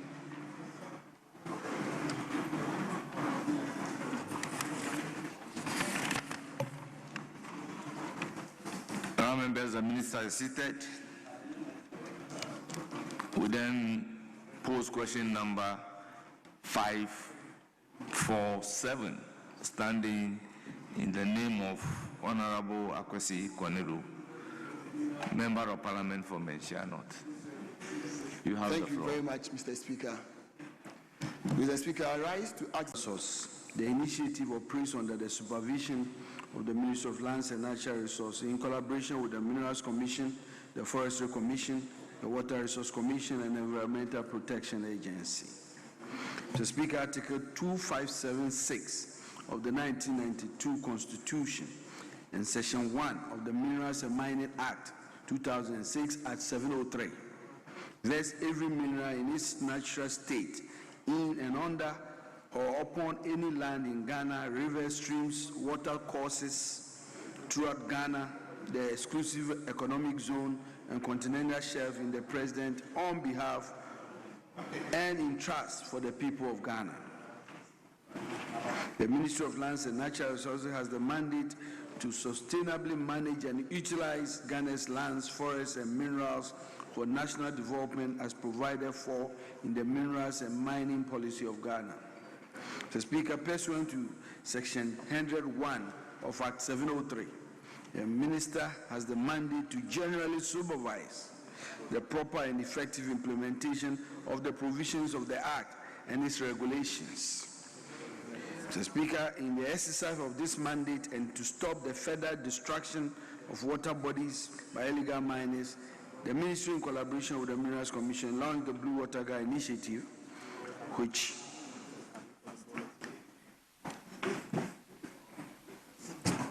launched the Blue Water Initiative, which is in two parts: the dechemicalization of water bodies and the establishment of Blue Water Guides to protect the water bodies from the devastating impact of illegal mining.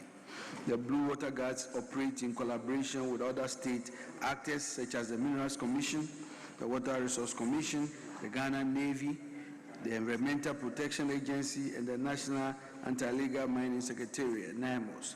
This interagency liaison is fortified by Section 15 of the Minerals Commission Act 1993 at 450 and 32D of the Environmental Protection Act 2025 Act 1124.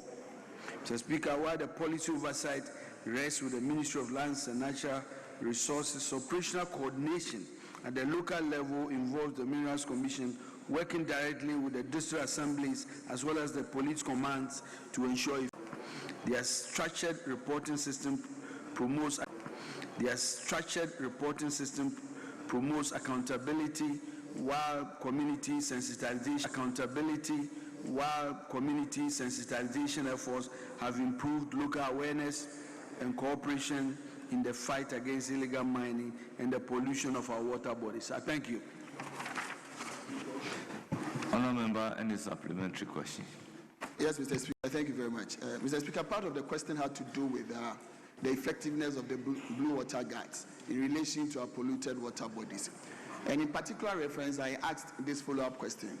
What has been the performance criteria or indicators that are being used to assess the work of the Blue Water Guides? I'm bearing that question in mind as a preamble. As you now doubling as the Minister for Environment, the EPA currently says that for Brim River alone, they need about $35 million to do what they term as.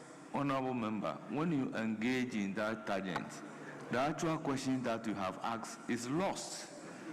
So you have rightly asked the question. Yes. Mr. Speaker, I think the minister is competent enough, and I must build a basis for the minister so that he will be able to answer the question effectively for Ghanaians to appreciate him. If probably that will not be, what have been the performance criteria that has been used by the ministry to measure the performance of the Blue Water Gas, bearing in mind the continuous pollution that requires EPA to say they need 35 million to dechemicalize just one river body? Speaker, in describing the work of the Blue Water Guide, I laid out the structure. I also talk about the commanding and report structure, and that includes monthly reporting and supervisions and work performance and output. Those are all factored in on a monthly basis. I thank you. Any further questions? Yes, Mr. Speaker. The minister talks about monthly reports, and that is brought to the ministry. Can the minister be able to share with us, as he says he has monthly reports, what was and what is, so that it can therefore be used as a measure of the performance and effectiveness of the Blue Water Guards? Yes. Mr. Speaker, I was trying to be very brief in laying out what a Blue Water Guard, but the point I was trying to make was that because we have a laid out human resource structure, it begins with training, retraining, discipline, supervision, and performance and rewards and recognition for those who are performing. And those are being tailored, and that is how we are tracking the performance of the blue water gas and ensuring they are performing. And we are tracking that on a monthly basis and making sure that where corrective actions are needed, it is done. Thank you. Yes. Final supplementary question, if any. Thank you, Mr. Speaker. Mr. Speaker, my question has to do with the impact on river bodies, not necessarily the blue water gas personnel themselves. The answer given is a reliance on the blue water gas themselves, their training, their retraining, and recognition. What is the impact of the blue water gas activities and the performance criteria being used to assess their performance on our polluted river bodies? Yes.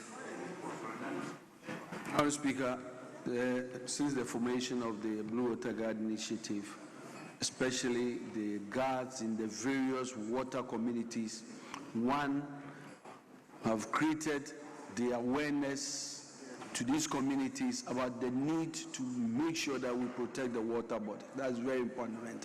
One of the reasons we decided that we will go to the riverine communities is to make sure that the young people, in the spirit of the young pioneer, will understand the national duty to protect what is so fundamental, our water bodies. And we believe that they are playing that very important role. They are also playing a very important coordinating role by being the eyes and ears of the security service, reporting on timely basis on activities that are illegal. And because of those very timely reporting, the security forces, the police, and the NIMOS, and even the Mineral Commission have intervened on timely basis in a lot of areas. Reports of seizures of illegal equipment and arrests have all been possible in a lot of different riverine basins because of the blue water guards. Thank you.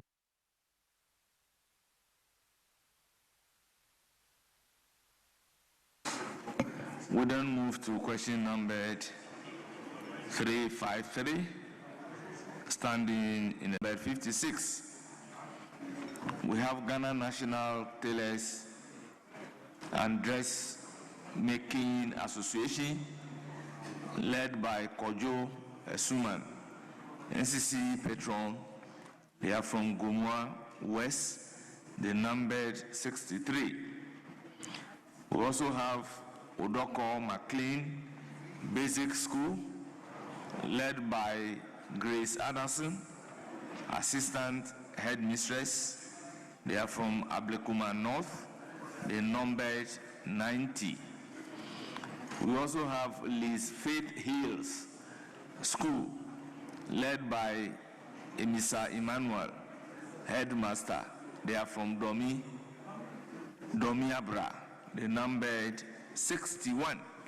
Honourable members, on your behalf, I welcome them to Parliament of Ghana and urge them to have a fruitful visit. You may kindly resume your seats. Now, Honourable William Allen Kwame Amokwata Oforiata, the floor is yours.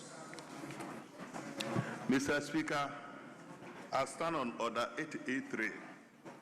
I have been authorized by the questioner to ask permission to ask. Please do. Thank you, Mr. Speaker. To ask the Minister for Lands and Natural Resources the plans of the ministry to provide Fantiakwa South with 3 laws under the Tree for Life initiative. Thank you, Mr. Speaker. Yes, Honourable Minister. Thank you, Honourable Speaker. The Fantiakwa South constituency is a beneficiary of the Tree for Life reforestation initiative, which was launched by His Excellency the President in March 2025. Under this program, the constituency benefited from the establishment of 20 hectares of forest plantations. In addition, under the enrichment planting model, 50 hectares of plantation was undertaken in the Worbon South Forest Reserve within the Fantiakwa South constituency. This year, the ministry will continue the implementation of the initiative nationwide, and the Fantiakwa South constituency will benefit from free seedling distribution for woodlot establishment, the reclamation of degraded minor areas, education and sensitization. I thank you. Any supplementary question? Mr. Speaker, no, thank you very much. All members, this constituency specific. We'll move to question number 456. Standing in the name of Honorable Alhaji Nuruddin Mohammed Momoni. Thank you very much, Right Honorable Speaker. Mr. Speaker, I rise to ask the Minister for Lands and Natural Resources the number of excavators that has been seized by the ministry since assumption of office by the minister. Yes. Thank you, Honorable Speaker.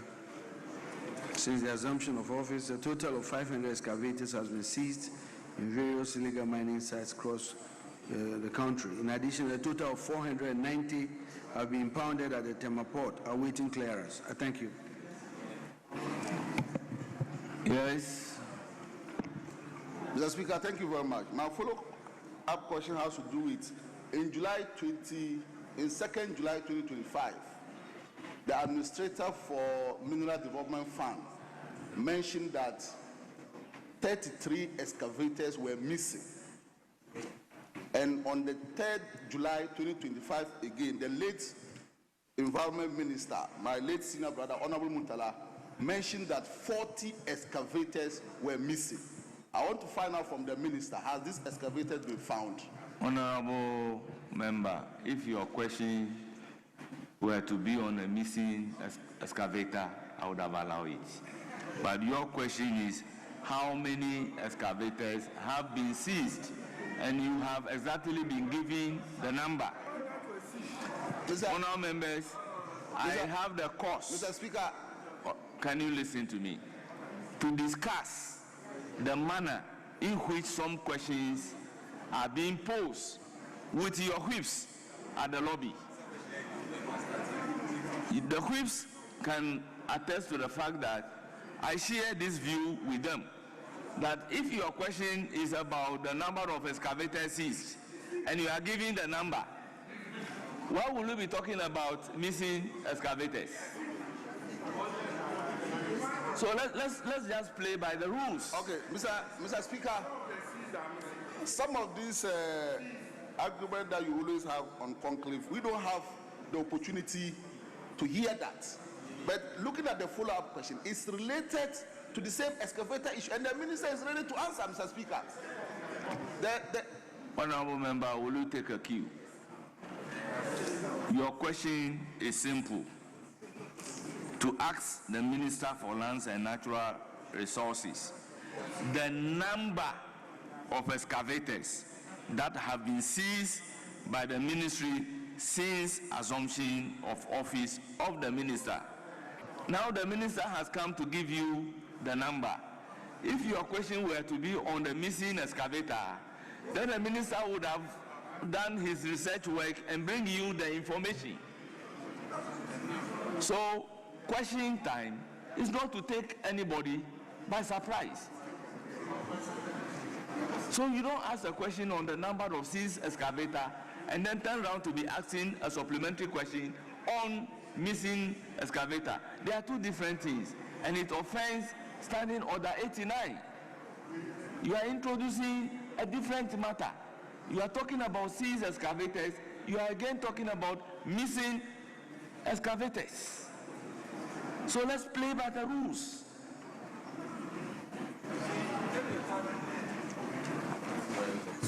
Mr. Speaker, you know, you are my best friend, and I'm guided. But, Mr. Speaker, another question that I want to add to the minister is that, are these missing excavators part of the seized excavators? The minister is ready to answer. Are the missing excavators that I mentioned, are they part of this 500 excavators that you say you have impounded? But the minister in his answer never mentioned missing excavators. So that is your own words. Honorable Nuruddin. Mr. Speaker, you see, Ghanaians are watching us. Yes. And Mr. Speaker, with a great of respect, yes, they are watching us. Yes. And Ghanaians are much interested in this issue of excavators. It doesn't matter. If the Ghanaians are interested in that particular matter, you know how you should put your question. There are some questions that demand yes or no answer. And when the answer is given you, definitely looking at the nature of the question, you have difficulty asking a supplementary question. One instance is the question that you have asked.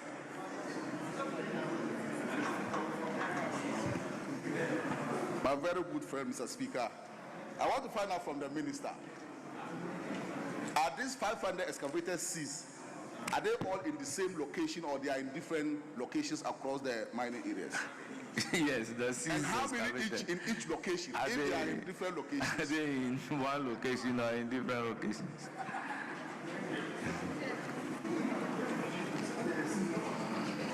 Thank you, Madam Speaker. Those seized excavators have all been accounted for, and they are in different locations across the country. I thank you. Yes. Mr. Speaker, Lord, I'm not done. Mr. Speaker, that's just one follow-up. Can you give us the locations where these excavators are kept? Because, Mr. Speaker, we want to be doing our own tracking. So whenever we see a particular excavator moving from those locations, we can alert the security agencies to do their work.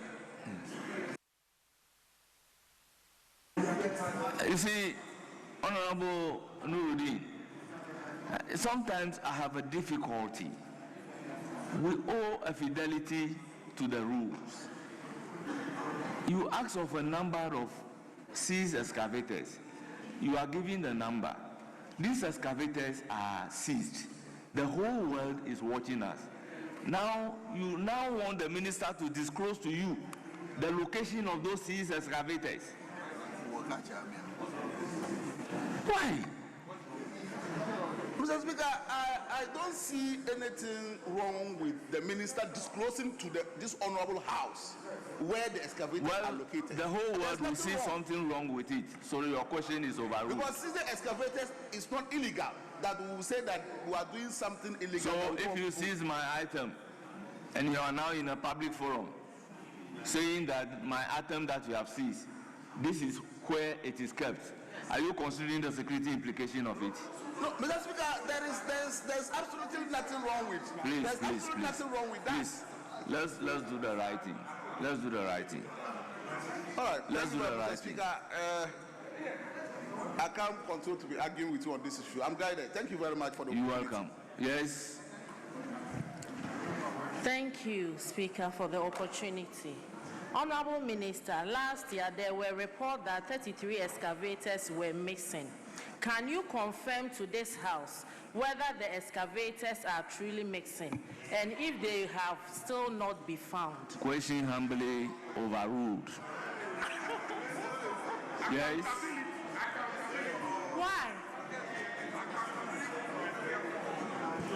Thank you very much, Right Honorable Speaker.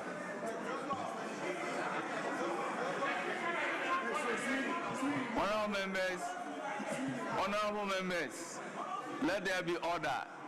Honorable members, some questions should be a substantive question for the minister to prepare the answer to come and give. But for God's sake, this question is seeking to know the number of the seized excavators. Nothing more, nothing less. And the number has been given. So I'll come to you. Yes. Right Honorable Speaker, I want to find out from the Minister for Lands and Natural Resources, out of the total number of seized excavators, and if I do the calculation, it is about 990. Out of this number, how many of them has been released to their owners? And those that have been released, how many of them were released out of a court order? Please kindly file a substantive question. Yes, Honorable Habib. Mr. Speaker, in the minister's answer, the last sentence, he said, in addition, a total of 490 have been impounded at the Tema port. awaiting clearance. Minister, I wanted to find out from you whether those impounded excavators can also be termed as seized excavators. Either if it is impounded, whether you are going to do investigation and give them the opportunity to clear it, or you are seizing them. Yes, Honorable Minister. After that, I'll come to you, Soini. Thank you, Honorable Speaker. I use the word impounded for a very good reason. Those impounded excavators are going through a process of verification through the Ministry of Transport in collaboration with my ministry and Customs Division. And once you can certify that they were imported based on the guidelines that have been established. One, you had approval before you imported it, and you can establish a legitimate company and the location where it's going to be tracked to that location and join fence. And so those processes, once you satisfy that those impounded excavators can then be released to you, that those 490 have been impounded pending the process. Yes. Mr. Speaker, Minister, I asked this question because the questionnaire seeks to only find out about seized excavators. So, Minister, why did you include impounded excavators in your answer when the question is talking about only seized excavators? Yes, Minister. House Speaker, I wanted to be very transparent to ensure that this House will be provided with all the information at my disposal. I thought it was important I did so. And I'm very happy to clarify as we go forward. Yes, Honorable Soini. Thank you very much, Mr. Speaker. Mr. Speaker, I want to find out from the Minister how many seized excavators were handed over to him when he assumed office, because we do know that the previous government, his predecessor also announced. Mr. Speaker, we know that the previous government. Honorable member, I think you have asked your question. Okay, thank you. I would advise you to file a substantive question.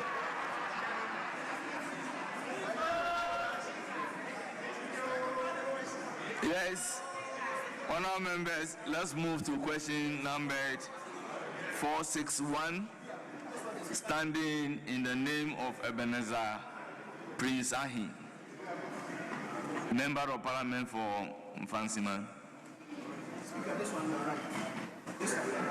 Mr. Speaker. Mr. Speaker. Yes. Mr. Speaker, the honorable member is absent and he has sent me. No, he sent me.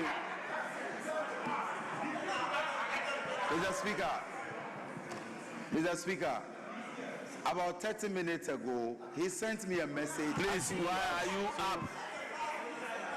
Yes, so now that he's here, yes, thank you. So he's here. Yes, honorable member, you have the floor. Thank you so much, Mr. Speaker. What he said is very true, and apologies on that. I rise, Mr. Speaker, to ask the Minister for Lands and Natural Resources the plans the ministry is implementing to facilitate the ratification of the Uya Lithium in the Infantimani constituency. Thank you. Yes, Honorable Minister. Thank you, Honorable Speaker. I'm happy to report that after extensive consultation, the Uya mining lease was laid in this August House on the 19th of December 2025 for consideration and ratification. It has since been referred to the Committee on Lands and Natural Resources for consideration and report to the House. I thank you. Yes, any supplementary question?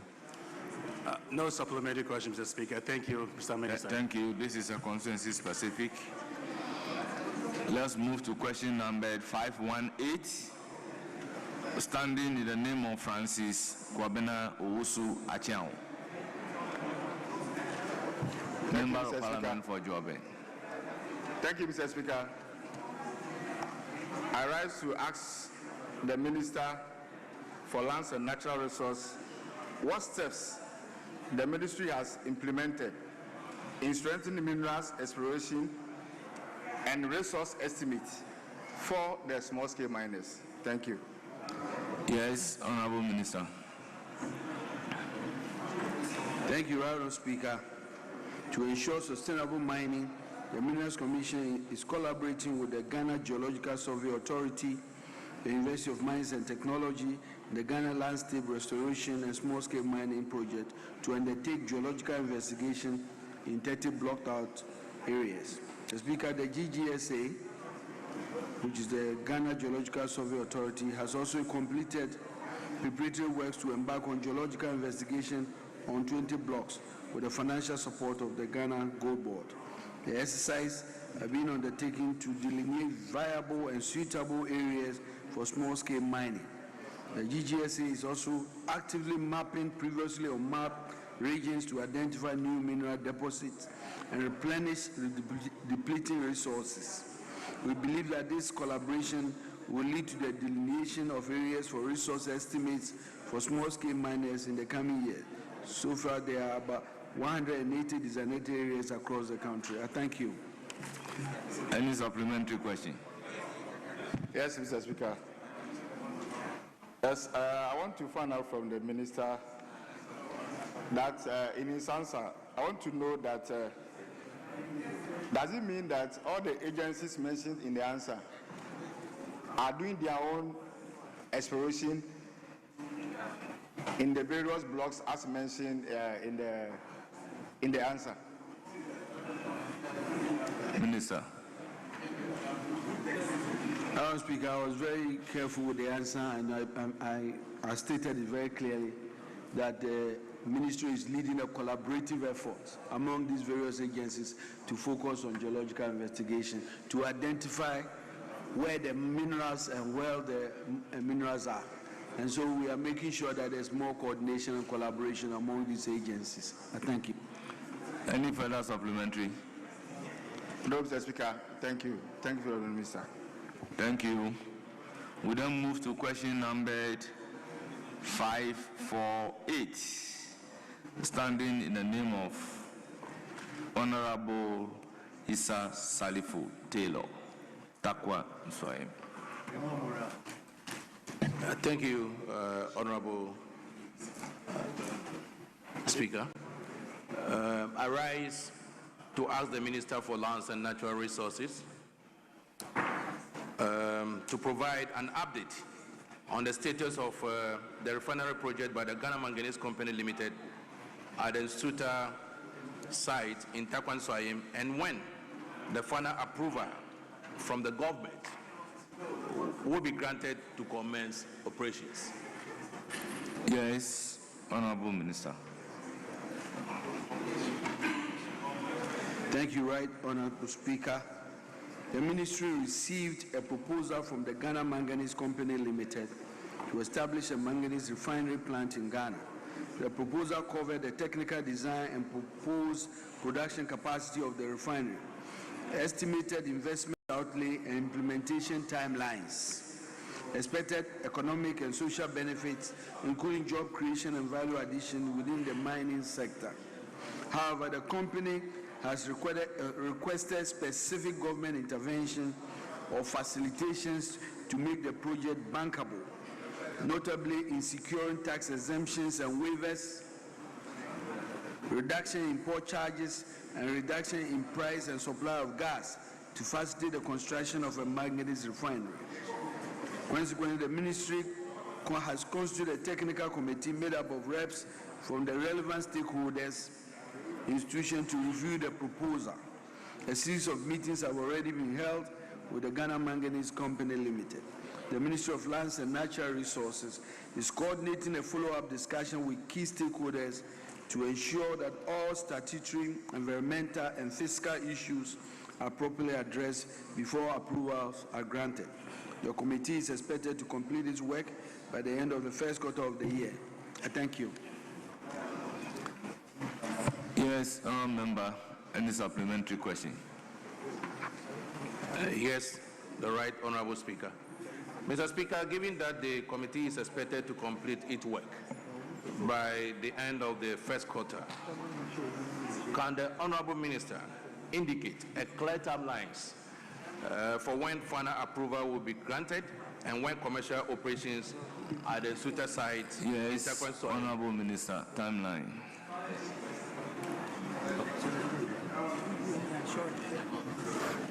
The construction of this refinery is a very critical project that will add to our value addition drive in the mineral space.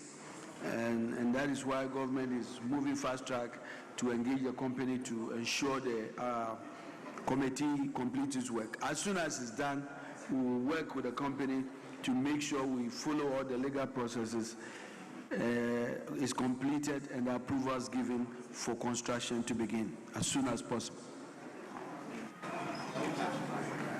Any further supplementary? No further question. Thank you very much, Honorable Minister. This is also constituency specific. We move to question number 497, standing in the name of Honorable Azik Boama Nyako, Member of Parliament for Efia. You have the floor. Thank you very much, Right Honorable Speaker. I rise to ask the Minister for Land and Natural Resources how many excavators have been seized since January 2025, the number missing or unaccounted for, and what measures the ministry is putting in place to regulate the increasing importation of excavators into the country. I thank you, Right Honorable Minister.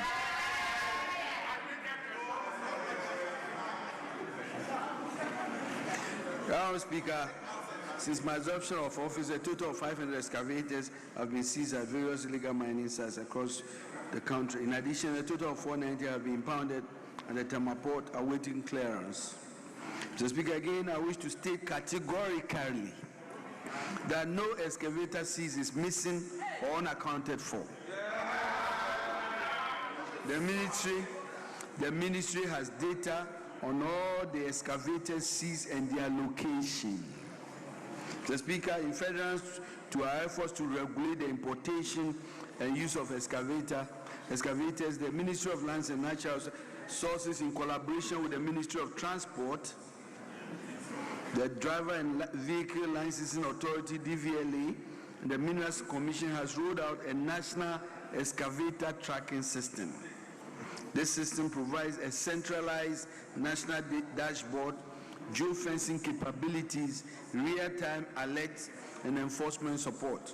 It also incorporates an import restriction regime which establishes multiple layers of approvals for the importation of earth-moving equipment into the country. The Speaker, to import an excavator, an importer must first obtain an approval or permit from the Ministry of Transport. Upon arrival of at the port, the DVLA registers the excavator before clearance. Thereafter, the Minerals Commission installs a tracking device on the equipment prior to release from the port. Mr. Speaker, furthermore, government has procured and deployed over 1,000 digital tracking devices to monitor and regulate the movement and use of excavators and other mining equipment nationwide, in accordance with the provisions of the Mining and Minerals and Minerals Operation Tracking of Earth Moving and Mining Equipment Regulations, LI 2404. The technology-driven intervention is enhancing real-time monitoring, improving transparency, and strengthening accountability within the mining sector. I thank you. Honourable Member, any supplementary question? Mr. Speaker, I want to find out from the Honourable Minister the 500 excavators seized and the 490 impounded. What is government doing with them? Thank you. What is the ministry doing with the seized and the impounded excavators? Yes, Honorable.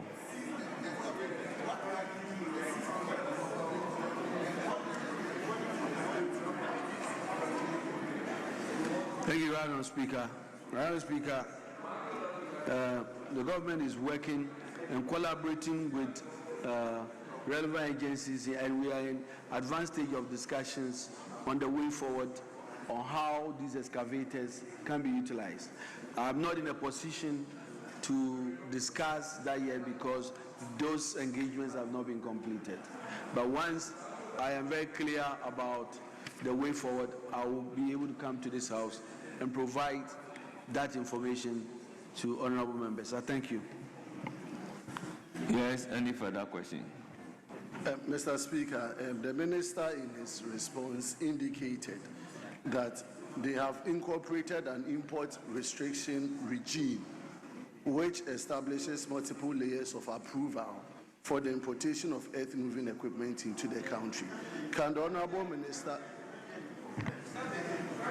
Okay, so I'm saying that the honorable minister in his response indicated that they have incorporated an import restriction regime which establishes multiple layers of approval. So I want to find out from the honorable minister what exactly has gone into what goes into this import restriction regime. Thank you, Mr. Speaker. Yes, Minister. Right, Madam Speaker, I'm proud to announce that prior to the implementation of this new restriction regime, excavators and other heavy equipments were not even registered with the DVLA. I'm very happy to report we now have a very robust registration regime working with the DVLA. I can also report that the DVLA, working closely with the Mineral Commission, has established a checking point at the port. And so those excavators that arrive, that is after you've received the permit, and the stop point is the Ministry of Transport. The Ministry of Transport, if you are coming to import any heavy duty equipment for road construction, you will get that approval from the Ministry of Roads and Highway. If you want it from you are coming to do mining, you will go to the Ministry of Lands and Natural through the Minerals Commission, and as if any other ministry, and then that will go to the Ministry of Transport.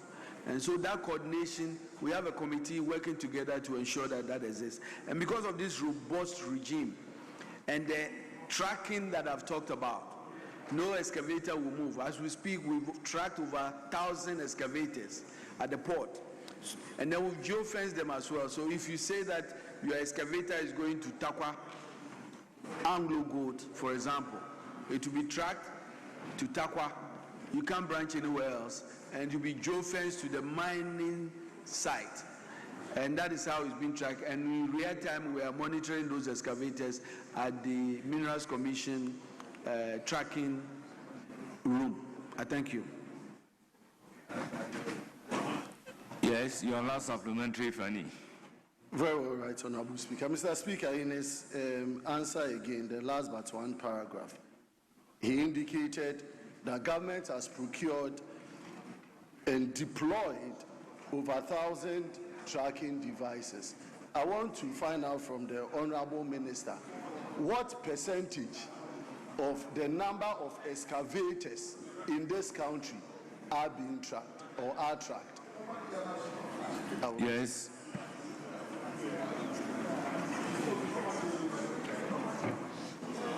Honorable Speaker, I think it's a very good question. I know that since we began the implementation of this program, all the excavators that are now coming in the country are being tracked. Where the challenge is that those excavators that are already in the mines have not been tracked. But we are working with all these mining companies, working with DVLA and the Minerals Commission to also track those that are already in the system. I thank you. Yes. Thank you, Honorable Speaker. Page 47 of the Minister's answer. Mr. Speaker, again, I wish to state categorically that no excavator seized is missing or unaccounted for. The ministry has data on all the excavators seized and their location. An agency under your ministry, that is MDEF, the CEO of that agency, in the person of Hannah Bisu, is on record to have said that about 33 of those missing excavators were missing. This is a glorious opportunity for you to clarify to the Ghanaian people. How do you reconcile both statements? Thank Question you. not admitted. The minister is even ready to go and answer. The minister is even ready to go and answer. How is not admitted? The minister is even ready to go and answer.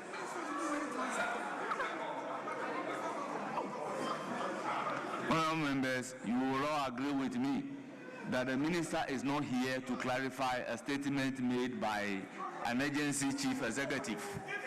Let's operate within this thing. You understand? Yes. Right, Honourable Speaker, thank you for the opportunities. Speaker, sometimes it is just important that we remind ourselves that this is a house of record. And ministers are endowed with the capacity to deal with institutions under them.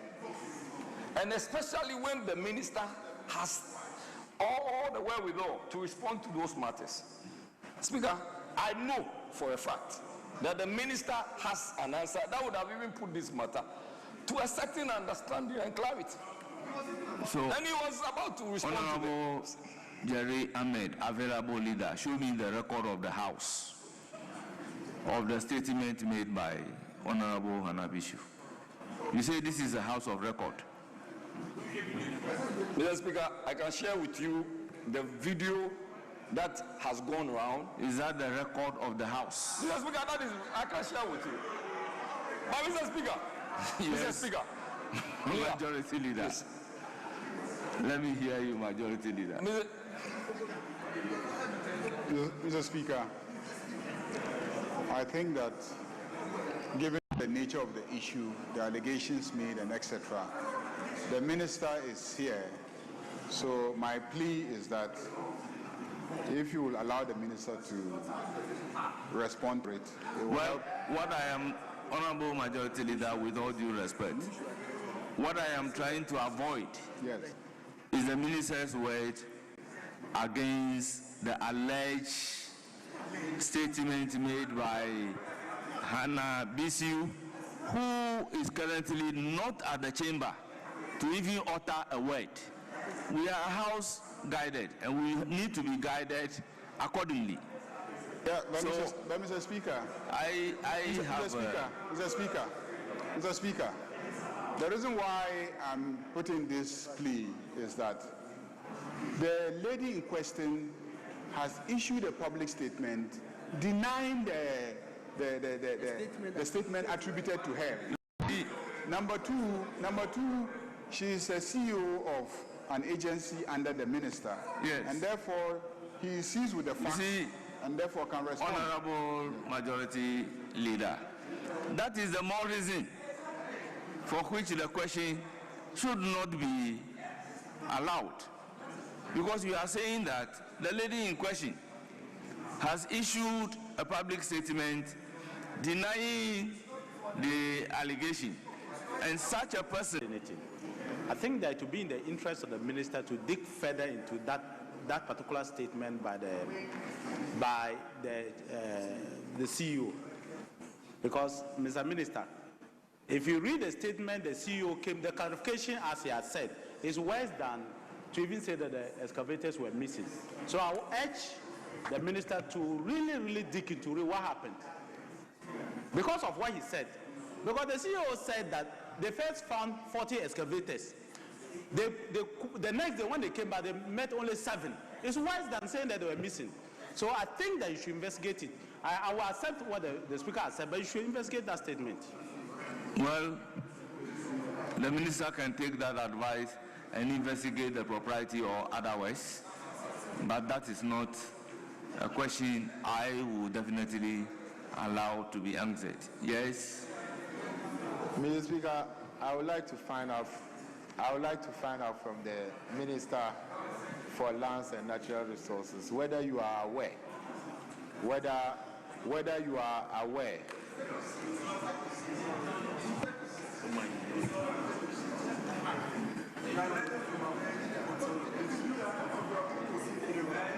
Yes. Thank you, Mr. Speaker. Mr. Speaker, I would like to find out from the Minister responsible for Lands and Natural Resources whether he is aware that the CEO of the Minerals Development Fund had made a statement to the effect that 33 excavators were missing out of a 40 Cs. Are you aware? Question overruled. Yes. Mr. Speaker, I want to ask the Minister that whether or not there are measures put in place to curb the situation where excavators were missing.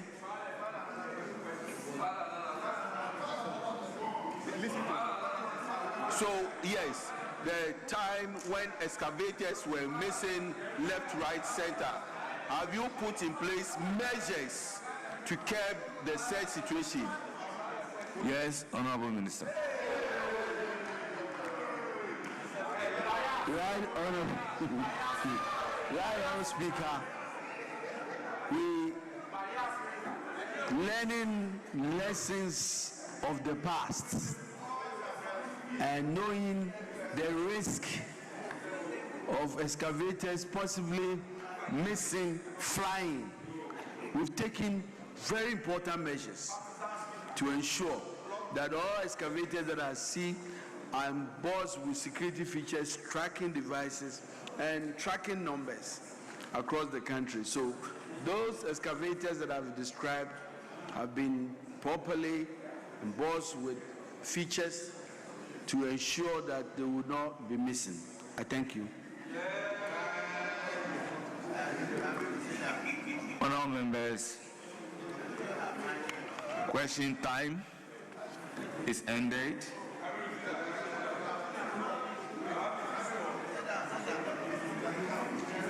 Honorable members, let me seize the opportunity to draw the House attention to Standing Order 88.7, which states a member in asking a question shall not address the House, raise any argument, or offer an opinion. Honorable members, it is on this basis that if you want to preface your question with argument, you'll be offending the rules. If you want to say because of ABCD, by way of offering an opinion, you'll be offending the rules. And you cannot also address the House. Where a question has been asked and answered, no debate on it shall be permitted. And particularly 89. I was taking it up with the Deputy Whip yesterday. It reads, as soon as a question is answered, a member beginning with the member who asked the question may, without notice, ask a supplementary question for further clarification of any matter of facts on the answer, but a supplementary question shall not introduce a matter not included in the original question. Honourable members, let's take note of this particular rule. You can ask a supplementary question, but a supplementary question must not introduce a matter which is not included in the original question. So you cannot be asking a question on the number of excavators. When you are provided a number, then you are proceeding to ask questions on missing excavators. You are introducing entirely different subject matter. On your behalf, I thank the Minister for attending upon the House to provide answers to the questions scheduled for him. Honourable Minister, thank you very much. You are hereby discharged. Yes, Majority Leader.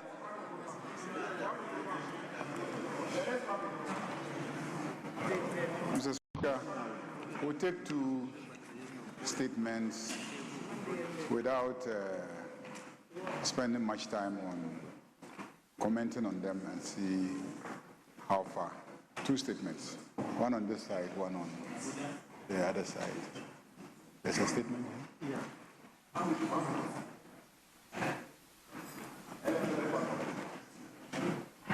Is yours advertised?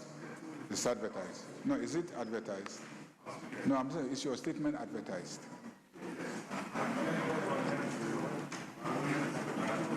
Pardon? Let's take Adam, and then after that we'll take your statement. So Adam, because you know, at business committee meeting, we spoke about the need to at least provide space for statements that have been advertised. And you know, just after that, we are repeating the same thing. So let us just take one advertised statement, and then we can get to your statement. I beg you. 8C. Yes. Speaker, there should be no objection to that application, except to say that I am coming under 93(1), and I've given the Speaker foreknowledge of it. So the leader should be informed accordingly. Very well.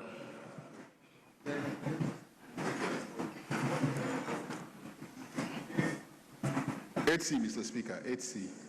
Yes, but he said he's coming under Order 93(1) to draw the House attention to a matter of urgent public importance. Yeah, Order 93(1) doesn't say that even when you admit that statement, it should supersede any other statement that is going to be made that day.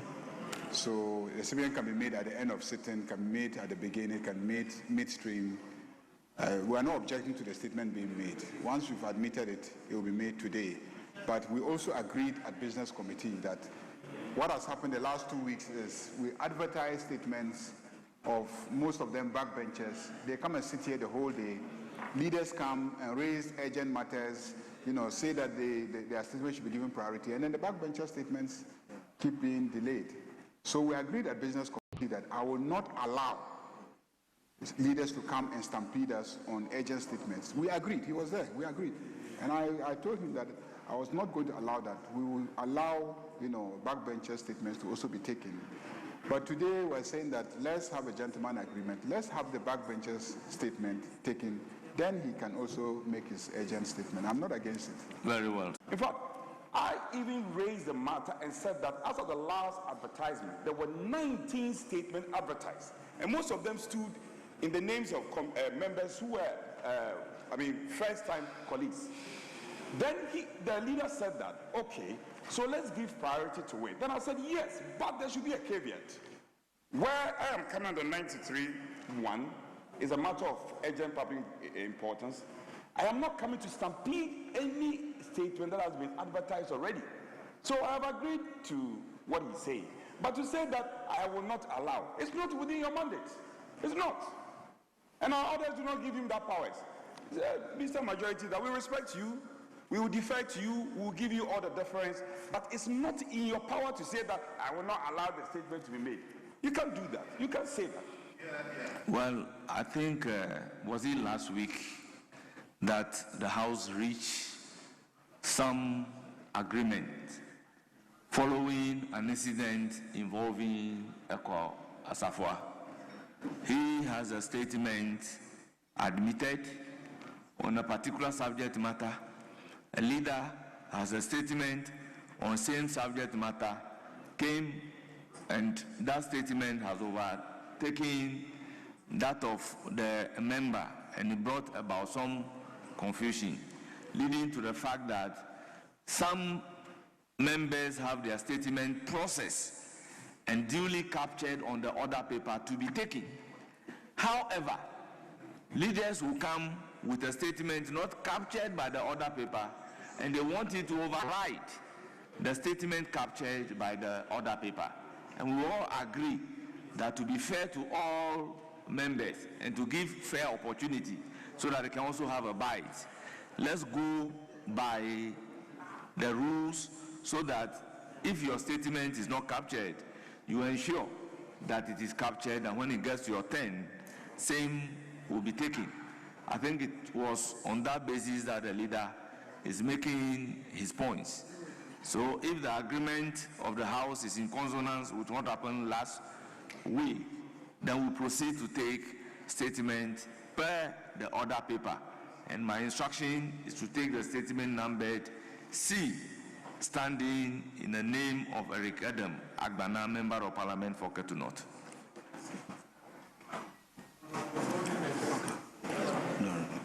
Thank you, Mr. Speaker, for the opportunity to make this statement. Mr. Speaker, I want to humbly seek your guidance to make a prayer that I have 2 statements admitted for more than 6 months. And if I'm given the opportunity, I would rather want to do the 8H. If Honorable Member, you don't have a choice. I mentioned a statement numbered C, and that is what you have to take. Thank you, Mr. Speaker, for the opportunity. Mr. Speaker, statement on population and development, shaping Ghana's development narrative. Mr. Speaker, thank you for the opportunity to make this statement on population and development, a matter that lies at the very heart of Ghana's socio-economic progress. A couple of months ago, I had the privilege of participating in an intensive and enlightening workshop organized by the Parliamentary Population and Development Caucus, ably led by the Deputy Minority Leader, the Honorable Patricia Piaget, and supported by the Honorable Kwame Jijoli Gakpe. I wish to take this opportunity to commend their leadership and the efforts of all the members of the caucus for facilitating such a timely and impactful engagement. The workshop was not only informative, but also a powerful reminder of the intricate relationship between population dynamics and national development. Mr. Speaker, my motivation for raising this matter today stems from the deep insights gained during the workshop. Ghana's population is growing rapidly, with the youth constituting a significant proportion. This demographic trend presents both tremendous opportunities and serious challenges. Mr. Speaker, if strategically harnessed, our youthful population can be a powerful engine for innovation, productivity, and sustainable growth. However, if neglected, it could result in rising unemployment, overstretched public services, and widening inequality. It is therefore imperative, Mr. Speaker, that Ghana intentionally aligns its development agenda with the population growth. Parliament in this regard has a unique and critical role to play, not just through legislation, but by shaping national narratives, influencing public policy, and ensuring rigorous oversight in the implementation of population-focused programs. Mr. Speaker, a key insight from the workshop was the evident gap in our current public policy framework. At present, there is limited synergy in how population issues are integrated into our national development planning. This gap undermines the ability of the National Development Planning Commission to effectively formulate and implement population-responsive programs. Mr. Speaker, the work of the Population and Development Caucus must serve as a catalyst for sustained long-term action. We must commit to empowering our people, especially women and young people, through access to education, reproductive health, services, and meaningful economic opportunities. This is not merely a matter of benevolence, but one of national urgency and strategic importance. In conclusion, Mr. Speaker, I once again express my appreciation to the facilitators while calling that as the youthful population grows, there is need for all policymakers to take into consideration the fact that it is important to implement more pro-youth policies to support the growing population, especially among the young people. Mr. Speaker, the time to act is now. Let us work together to build a Ghana where population and development progress is in harmony for today and for generations yet unborn. Thank you, Mr. Speaker, for the opportunity. Honourable Member, that is a statement ably made. The floor is now open for comments.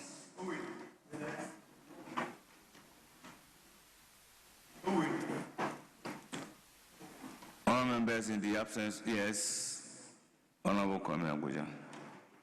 Mr. Speaker, I rise to make a few comments about this brilliant statement made by our colleague. Mr. Speaker, it is true that in any jurisdiction, issues of population should account for any planning and projections if you actually want that policy to succeed. Whether it's education, health, security, roads, or anything, Mr. Speaker. So, Mr. Speaker, indeed, issues about population should be at the center of our planning and even the way we draw up our budget. Mr. Speaker, it is also important for us to know the population projections, to know what to expect in terms of investment. Currently, everybody gets up and says our population is growing at a certain 2 point something or whatever it is. Since this data comes up, you will notice also that today somebody will tell you Ghana's population is 32 million, somebody will say it's 35 million, because it's based on projection, because the census figure is different from what the projected population is. So the figures being quoted now is based on just a projection. So, Mr. Speaker, this is very important. If I have my way, every policy that emanates from any institution or the state should show what population indices they are using to be able to do this. So I think the statement made by our colleague must be taken seriously. Mr. Speaker, for instance, if we want to say we are building a road, or what should we be doing to, let's say, Accra-Takoradi Road in the next 10 years, it has to be based on a certain projection of the population, the number of vehicles that will be plying that road, what kind of activities are even the populace, what are they doing at Takoradi, all these things. So it's not only the numbers, but the details of the makeup of the population. Mr. Speaker, the reason today you'll find out that a lot of people will come to you, I have masters in this, I have 2 masters, I have 3 masters. When you ask, masters in what? What is the relevance of the master's degree you hold to the need of our country? Nobody answers that question. Maybe if we pay attention to this, it will be important to find out whether we should allow even the universities or some universities to continue to roll out certain programs, because you are just producing people where you have absolutely no idea as to what they will do. The fact that I have a master's degree doesn't mean that I can automatically get a job. If they are looking for a job as a welder, and I have 3 master's degree in economics, how useful am I to the job opportunity in welding? So the issue of population and the makeup of that population must be taken very seriously. And the location of that population makeup, because if you find out that some young people within a certain location have a certain age group and have a certain background in terms of education and skills, then when you are creating jobs, you know that this is the best location for jobs. So it will not be a political tool to say, because I'm the minister of social, so I'll go and put a certain factory in my village, when the village actually where the skills and other things is the opposite village. So, Mr. Speaker, I think this is a very important statement. And if I have my way, Mr. Speaker, I'll even go as far as saying that this statement should be referred to an appropriate committee to further delve into the issues of population and how we apply population issues to the relevance of our national development. Mr. Speaker, I wish that this statement be considered as one of the statements referred to a committee of parliament for an in-depth studies and then a report to the plenary for a decision. Thank you very much, Mr. Speaker, for the opportunity. Thank you. Yes. Honorable. Thank you very much, Mr. Speaker. Mr. Speaker, would like to congratulate the maker of the statements for the brief introduction of the topic. Mr. Speaker, as far as in Ghana, we know that our population is expected to grow to about 50 million in the year 2050, clearly indicating that there's more we need to do as a country to tackle key issues that affect our country. The first issue, Mr. Speaker, I believe has to do with the issue of unemployment. There are so many young people who are getting educated, getting skills, but lacking the ability to get jobs to do, which also put a lot of strain on the adult population, especially dependency. So the adult who is working virtually is taking care of about 4 or 5 more other people who might not be his immediate family members. And I believe that that is one area we need to put emphasis on. What is the curriculum that we need to change to ensure that the young ones that are coming out are learning that it is going to be difficult for government to provide all the jobs for our people. And therefore, self-employment, private employment are the new ways that we can use in changing our countries. Mr. Speaker, if you take all the developed countries that we have in the world, it is the private sector that has been able to generate the energies, the employment for their people. Today, people talk about China, people talk about US, people talk about UK. They are all private-led jobs that our people are engaging. And therefore, what new mindset do we have to tell our young ones to start something on their own? Mr. Speaker, recently I've had the opportunity of speaking to one of our own professors in this house, and he's a professor of psychology. And what he told me is that these days, the youth even believe more in faith than doing something with their own hands. And I believe that that is very dangerous, because we cannot continue to have this savior mentality that we are waiting for somebody to come up with something before we do something for ourselves. And with the rapid increase in population, Mr. Speaker, if we are not careful, the demographic dividend that we expect to get from our youthful population will be lost. I mean, if you compare Africa, the numbers, you see that Ghana, if we are not careful, will be too late for us, because ours are not too young. They are virtually getting to their peak in their 35s. So if we are not careful and we lose the next 5 years, it means that a lot of them are not going to get the benefit of the demographic dividend that we are looking for to get in this country. And that is very dangerous. Mr. Speaker, if we take the population growth rate of this country, we are looking around 2.9 per annum, which is quite high. I mean, if you take other countries like China, initially people were complaining that the numbers were too high. By now they've opened up the gate that they need the younger people, because the other ones have become too old. If you go to Japan, it's become another major difficulty.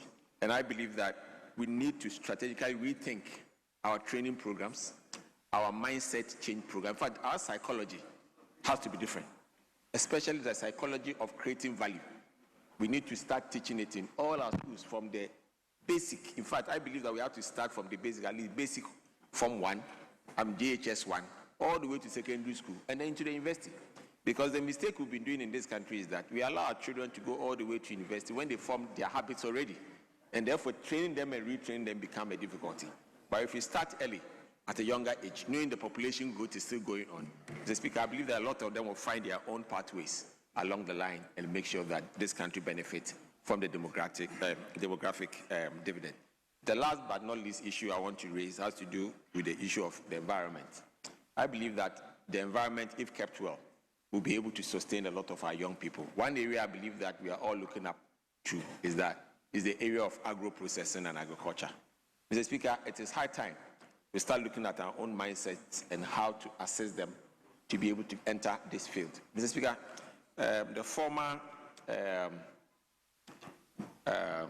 commissioner for the AU, Mrs. Zuma, said something striking, and I've kept that in my mind. He said that she wanted to see the cutlass and the hoe as museum pieces. And I believe that he was right. If Africans are finding it difficult to enter the agricultural space, I believe that we should be able to develop new technologies, new autopilot systems, new aquaponics that the young people can safely and easily jump on and create the next billionaires in agriculture and agribusiness space. And I believe that it is doable. Today, in other jurisdictions where they have loneliness, they are creating robots to take care of lonely people.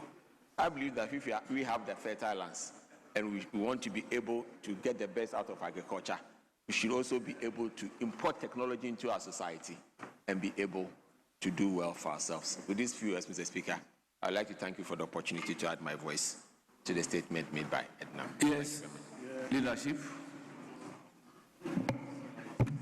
Yes, very well. We then move to another statement, and this time we take that of Honorable Anodompe. Leader, is that the agreement? Yes. Grateful, Speaker. So I rise to come under Order 93.1, and with your leave and the indulgence of the House, to raise a matter I consider of urgent public importance. And so last year, as the practice has been, this House passed the 2025 District Assembly's Common Fund Formula. And the variables involved, and Speaker, for want of time, I don't have to go through it, are defined in this document. The overarching subject area matters that the fund was meant to deal with. Then subsequently, we got hold of a document that, with your leave, is captioned as approval of guidelines for utilization of the District Assembly's Common Fund for the year 2025, emanating from the Ministry of Local Government, Chieftaincy and Religious Affairs. This is not a regulation. It is a guideline. So we have also taken time to look at the Local Governance Act, Act 936, which gives some powers to the local government minister to issue some regulations. However, the Act do not permit the minister to redirect and also give specific allocation in terms of percentages, how the fund should be distributed. That power, Mr. Speaker, is given to this House by Article 252, exclusively to this House. And hence, there's a question of our powers being eroded away. There's a concern about separation of powers, the executive veering its hand into our authority and powers given to us by this Constitution. And so, Speaker, for instance, just to conclude on this matter, the guidelines gives some 8 areas with percentages, and the total sum up to 100%. Government flagship program, design and construction of 24-hour economy model market, and the percentage of 25% has been allocated or earmarked. Health facility, at least 2 chip compounds, 10%. Educational facilities, 10%. Water, minimum of 10 boreholes, 10%. Environmental sanitation, solid and liquid waste management, 10%. Administrative, including M&E, 5%. School furniture, 10%. Completion of legacy project, 20%. All these sum up to some 100%. However, if you look at allocation in the statement and the formula that was approved, the guideline is a significant departure from the formula that was approved by this House. Speaker, I think we may be setting a very dangerous precedent and also our constitutional powers eventually may be eroded away, and will be setting a bad precedent for the future. And hence, this has been my preliminary investigation report that I found. I am amenable to an absolute investigation by a standing committee of this House to come out with the facts and for us to give finality to the same matter. So, Speaker, not to further drag this matter, I appeal to you to consequentially refer this matter to the Standing Committee on Local Government for them to investigate thoroughly and come report and apprise this House on same matter for us to either adopt the report of the committee or otherwise, or take a decision. Speaker, it is to firm up and to confirm our parliamentary jurisprudence and also to give meaning to separation of powers, that what is meant to be done by Parliament cannot and should not, under no circumstance, be compromised for any other arm of government or any other agency of state. This is fundamental, this is important, and I make this point devoid of any paranoid mind, but just to say that we must get to the bottom of this matter as a House and to give finality to this matter once and for all. I thank you, Speaker, for the precious space. Yes, Honourable Majority Leader. One, we are done, please. Mr. Speaker, this matter is easily settled by just reading the Constitution and nothing more. Article 252 of the Constitution says, there shall be a fund to be known as the District Assembly's Common Fund.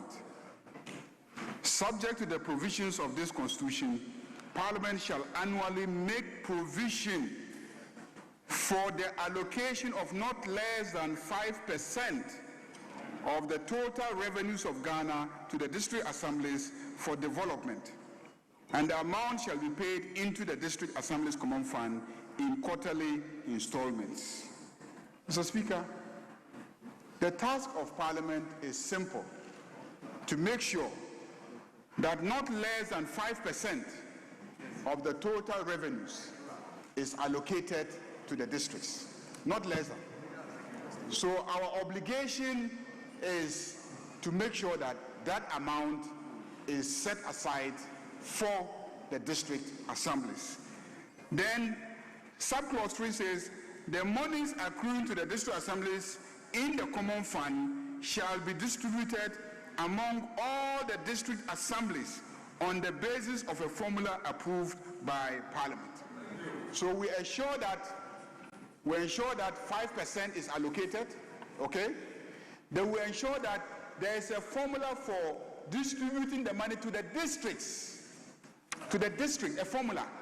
And that is the formula that we approve. The formula basically takes into consideration certain factors, such as whether you are a metropolitan, you are a district assembly, whether you are a municipality, your population, your land mass, whether you are rich or poor municipality, all those are the formula. Now that is the formula that is brought to us for us to distribute. When that is done by Parliament, we have finished our job. We have finished our job. Now at the district assembly level, what the government and the local government ministry decide with them, ultimately it is their decision as assemblies. But government, central government, gives them guidelines and say, look, when the money comes, spend it this way. When the money comes, spend it this way. Mr. Speaker, I don't see how that, compared to what we saw in this country, where a significant chunk of the money was squandered in Accra. Squandered in Accra. Not too far long ago, when the monies were squandered in Accra and the assemblies got absolutely close to nothing. And this government has come and said 80% of the money must hit the accounts. Yes, Leader.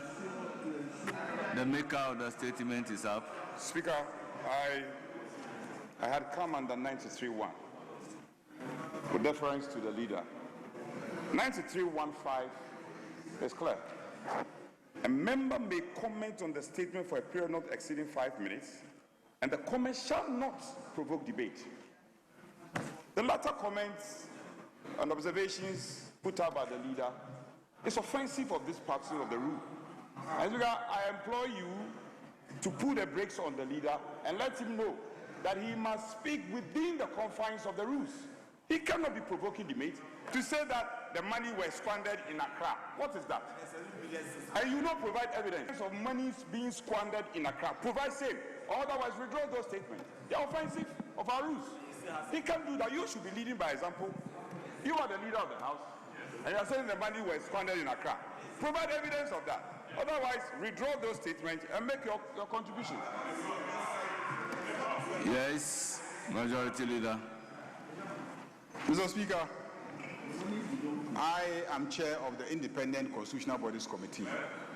As chair of the Independent Constitutional Bodies Committee, I can assure you that we have records of how monies were spent in the last 8 years. We have all records of how monies were spent in the last 8 years. If you want us to conduct an inquiry into this matter, if you want us to conduct an inquiry into this matter in this house, we will do it so that the whole country will see how the monies were squandered. Mr. Speaker, it is a known fact. It's a known fact, and that is the basis of the promise of the NDC in its manifesto, that 80% of the money must hit the accounts of the assemblies. And as we have it now, 80% of the money is sent directly to the assemblies. And it is there. The record is there. And they are using it. All that these guidelines seek to do is to make sure that when monies are sent there, the abuse of the money, which we saw at the central level, is not visited on the money at the district level. So we don't want to just give money to the assemblies and then the assemblies will do whatever they want with the monies. No. That's why government has sent guidelines to the district chiefs and pay their property rates so that more development can come. There's nothing absolutely wrong with these guidelines. He hasn't shown any legal provision that has been violated. In any case, in this house, we were here when even the amounts that are supposed to be given to the assemblies were not given. What did we do? We went to the Supreme Court. If you think that giving guidelines to the assemblies to use monies properly, you think it violates the Constitution, there's another avenue. It's not the business of this house to go investigating those matters. We are not a Supreme Court. We're not the ones to interpret the Constitution. So if you think that there's a constitutional violation, go to court. As for the policy, as for the directives, as for the guidelines, I can assure you that the guidelines have been sent. We don't need any investigation. I can confirm that the guidelines have been sent. So if you are asking that we should do investigation to find out whether it is true, I'm saying that it is true, that guidelines have been sent to the assemblies, and the details of the guidelines are exactly what you read. So the only issue for determination is whether those guidelines are legal or illegal. That's the only issue for determination. That's the only issue for determination. And you know where to go and seek that determination. You know where to go to. We went there and we got a ruling that showed us how the allocation to the district assemblies should be computed, including oil revenue. We went to court. You are free to go to court. This is a court that is impartial. This is a court that will give, verdict in favor of even the minority. And you will come to this house and celebrate the verdict. So you are free to go to this same court. We have issued guidelines to the assemblies, and we will issue it next year, and we will issue it the year after, and we will monitor to ensure that they comply by those guidelines. Because this is the surest way to ensure that when monies are sent to the assemblies, those monies are indeed used for the welfare of the people. Because there's a practice where you send money to assemblies and a chunk of the money is spent on administrative expenses. DCEs, chief directors, every day they are running to Accra to attend a seminar and they are drawing on that money. So after a while, at the end of the year, when you do the computation, you find out that the money you send to the assemblies, they've all been consumed on administrative matters, on travels, on conferences, and etc. And that's why this government is saying, no, when we send 80% of the money to you, we expect you to build this number of schools, this number of chiefs compounds, drill this number of boreholes, and construct a market. These are the standard things that you must do with the money. And the debt, the projects that the previous government commenced and left, a percentage of it must be used to pay for the expenses of those projects. And then you can only spend a small fraction of the money for administrative expenses. 5%, not more than 5%. Now I know assemblies that are getting close to 10 times what they ever got when the MPP was in government. The records are there as well. So, Mr. Speaker, I don't think that there is an issue. We have issued the guidelines. There's no denying that we have not issued guidelines. We have issued guidelines. The guidelines are as indicated by him. He is free to go to court and challenge the guidelines. As for this House, I don't think this House should waste its time setting up a committee to inquire and investigate any matter. Nobody denying anything. Yes. Speaker, it's quite unfortunate. Honorable members, I think the indication is not for me to take comment, but to end it so that we can do government business. Is that the indication, Majority Leader? Speaker, I thought you had signaled that you give me the opportunity to speak. No. So I'll give you the opportunity to speak. Yes. Just indication on this. So he just spoke. We have to respond to him. No.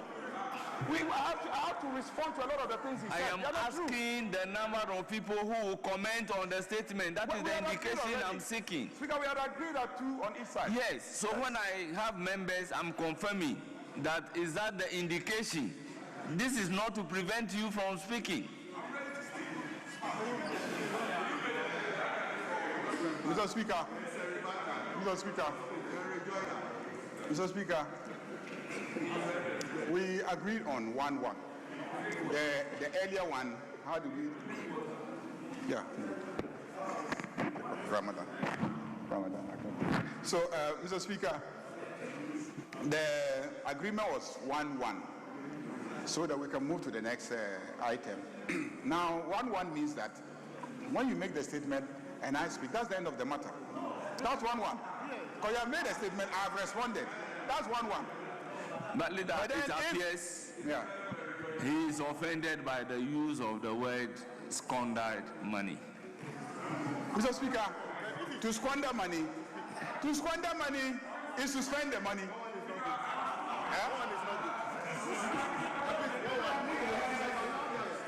Okay, so 2-2. Mr. Speaker, 2-2, we are ready to go, 2-2. We are ready to go, 2-2. Very well. 2-2. Very well. So you have made your statement. It should be 2-2. So additional 1-1 more. Well, Speaker, let it be known that I don't have any personal interest in this matter. And for the leader to say that we have issued a statement. In the first place, you didn't issue the statement. It was the local government, for the records. Speaker, for the records, when you say we have issued a statement, are you part of the executive? You are not. I have not invited you. Sit down. Speaker, he's not the one who issued the guidelines. You see, Honorable Chief Whip, if you are inviting him, says we have issued the guideline. You did not. This thing is not directed at you. Why are you sweating? You are not the local government minister. The guideline was issued by the Minister for Local Government, Chieftaincy, and Religious Affairs.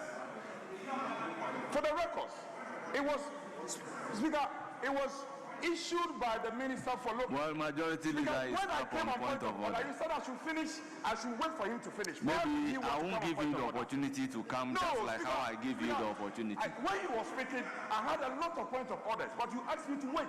Let him also wait. We are all subjected to the same rules. No, wait, sit down and wait. Wait, sit down. Sit down and wait. Speaker, I'm saying, these guidelines were issued not by the majority leader. The guidelines were issued by the minister responsible for local government, chieftaincy, and religious affairs. So, stop shielding the minister or taking responsibility for something that he did not do. You form part of an arm of government, the legislature. And I'm saying that to the extent that a guideline is being issued by a minister to undermine a formula that has been passed by this house, and you don't see anything wrong with it, I'm sorry. You don't see anything wrong with it. Now, what I'm simply saying, I'm not calling for the formation of any committee. We already have a standing committee, a committee on local government. I am saying that to the extent that the guideline is a departure from the formula we pass, it constitutes an illegality. It is not right. It is not right. And Speaker, we must go into this, and the House must take a decision. You can use your numbers. You can use your numbers to pass whatever you want to pass. But to the extent that the thing is wrong, we must investigate into it. But now, you want the House to take a decision on the statement? Because when I gave you prior notification, that I have said that. No, you said the House should take a decision. Yes. But there is a method by which the House takes decision. Speaker, that is also known. And Speaker, you can also give consequential directives. Consequential directives is different from the House taking a decision. My preamble to the statement had been, amongst other things, to call for a consequential directive from you.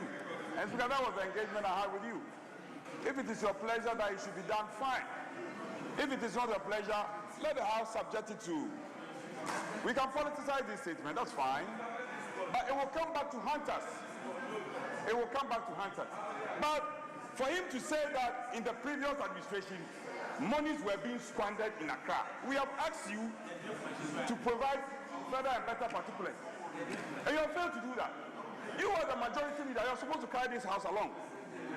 So if you don't have evidence, don't allege. And Speaker, I invite you to, for that portion of his statement, should be a sponge. Monies were squandered in Accra, and you say that and just go away. It should be a sponge. It cannot be formed part of our records. That cannot be part of our records. If he has evidence, let him provide same. You can support the minister, the regulation, that's fine. But this thing will come back to haunt this House. Our powers as an independent arm of government is being eroded, and you don't see anything wrong with that. I'm surprised. I'm totally surprised. Speaker, thank you. Agreement that we should take 1-1, I will then give the floor. But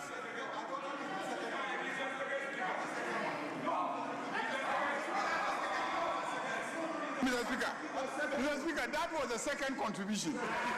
Because when you raised the issue, he said yes, he will speak. He said that he will speak. He said he will speak. When you asked who was the second person to speak, he said he will speak. So that is the second time. Honourable members, frankly speaking, I do not see this to generate any debate. So let us all be guided as such in the language that we use, and then we'll move forward. Yes? Mr. Speaker, I think that we are members of Parliament sent by our people as delegates or representatives. And so our interest is to speak on behalf of our constituents. And I think that the statement raised by the Minority Chief Whip is a very serious statement. We should look at it from that angle. Mr. Speaker, this House has a convention where we pass a formula. The Common Fund Administrator, accompanied by the Minister, will come to this House, present his formula to us, and give us item by item, project by project, what exactly the money will be used for.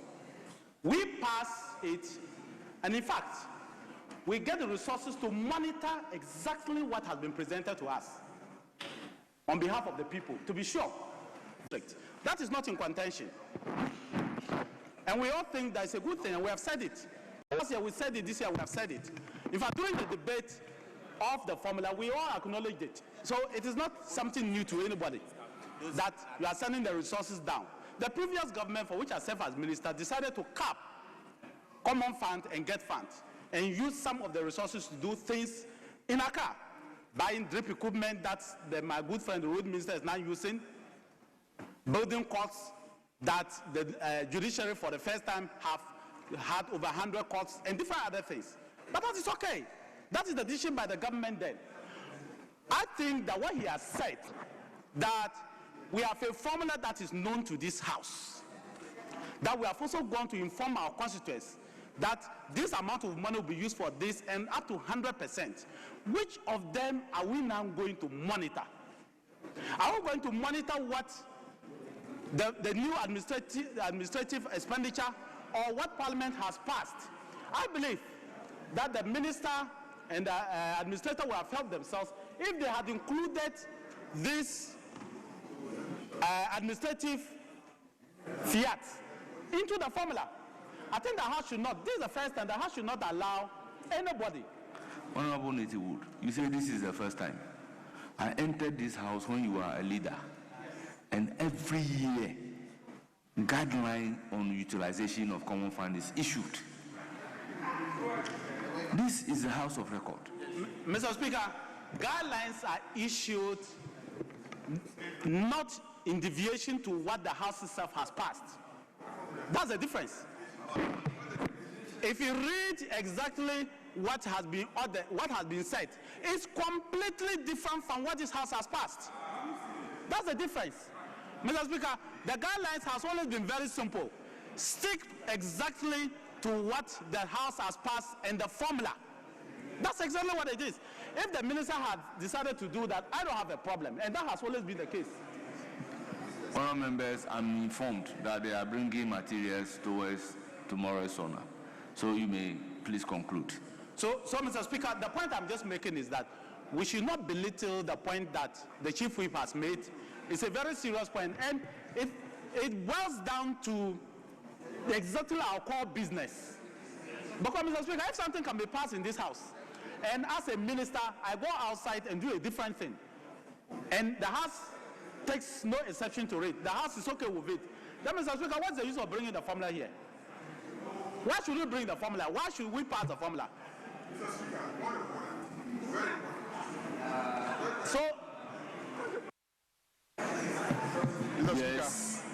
Mr. Speaker, I urge colleagues, if you have your phones, Google the current Local Governance Act 2016, Act 936, an act passed by this Parliament,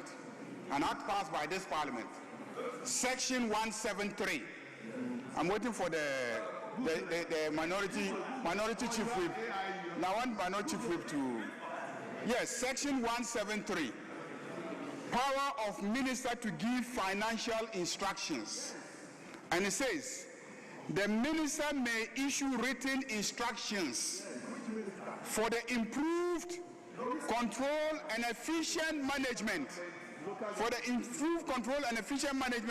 of the finances of district assemblies after consultation with the minister responsible for finance. This was the instructions. Listen carefully. The instructions may be issued either generally.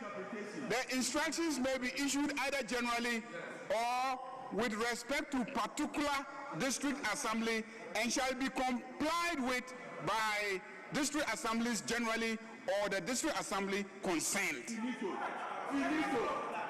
Yes. So this law that you passed in this house, gives the Minister for Local Government the power to issue directives on how to make efficient use of monies that are sent to them.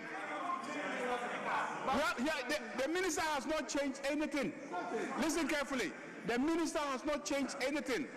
The formula, look, no, pay attention. The formula approved by this house, had two components. 80% of the money going to the assemblies. Oh. Yes. The common fund is one of the finances. Common fund is not one of the finances of the assembly. Which other finance does the assembly have? Which other funds does the assembly have which is more than the common fund? Honourable members, please can we bring a closure to this issue? Conclude. Mr. Speaker, the DC Assembly Fund is not just common fund alone. In fact, there is the common fund, there is IGF, there are several funds, there are bonds.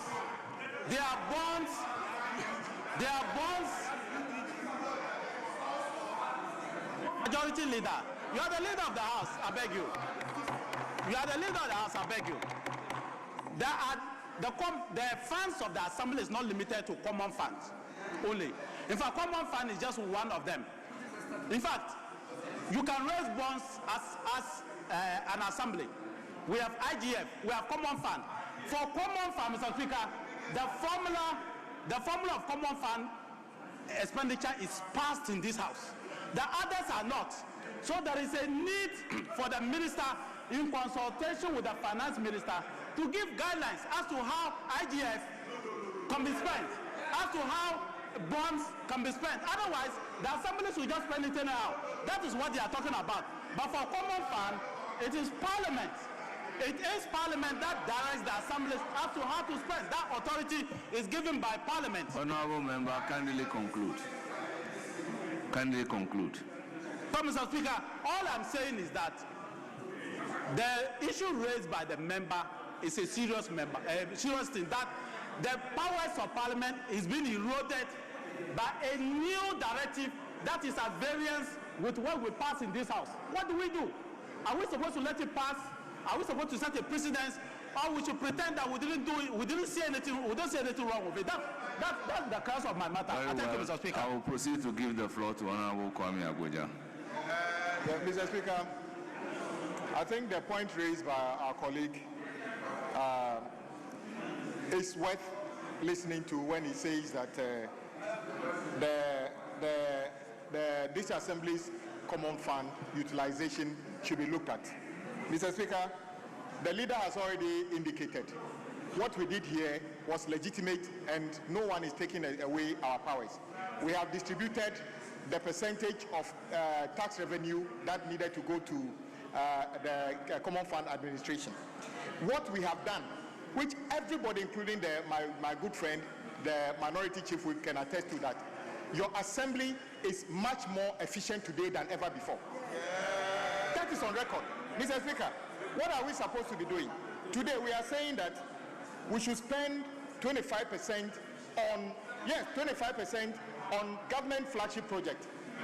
Mr. Speaker, under, 2023, 2024, 2025, the same DC Assembly Common Fund deliberately used part of the money to build AstroTech in some constituencies. Yes. Of course, none was built in my constituency. Yes. The DC Assembly, without any consultation, decided to build something in Adaklu because the Common Fund Administrator decided that is what should be built in Adaklu. Once we had, stored a year of fumigation and cleaning of all assemblies. Mr. Speaker, as of that time, Adaklu, the capital of Adaklu, which is Adaklu Wire, didn't even have any third road. But there was a deduction from Adaklu Common Fund towards cleaning the street and all those things. Where was the street? Mr. Speaker, I took up that issue, confronted that business. They admitted that the deducted money, they didn't do the work. And then they told us that we should come to their yard and take some equipment equivalent to then 200,000.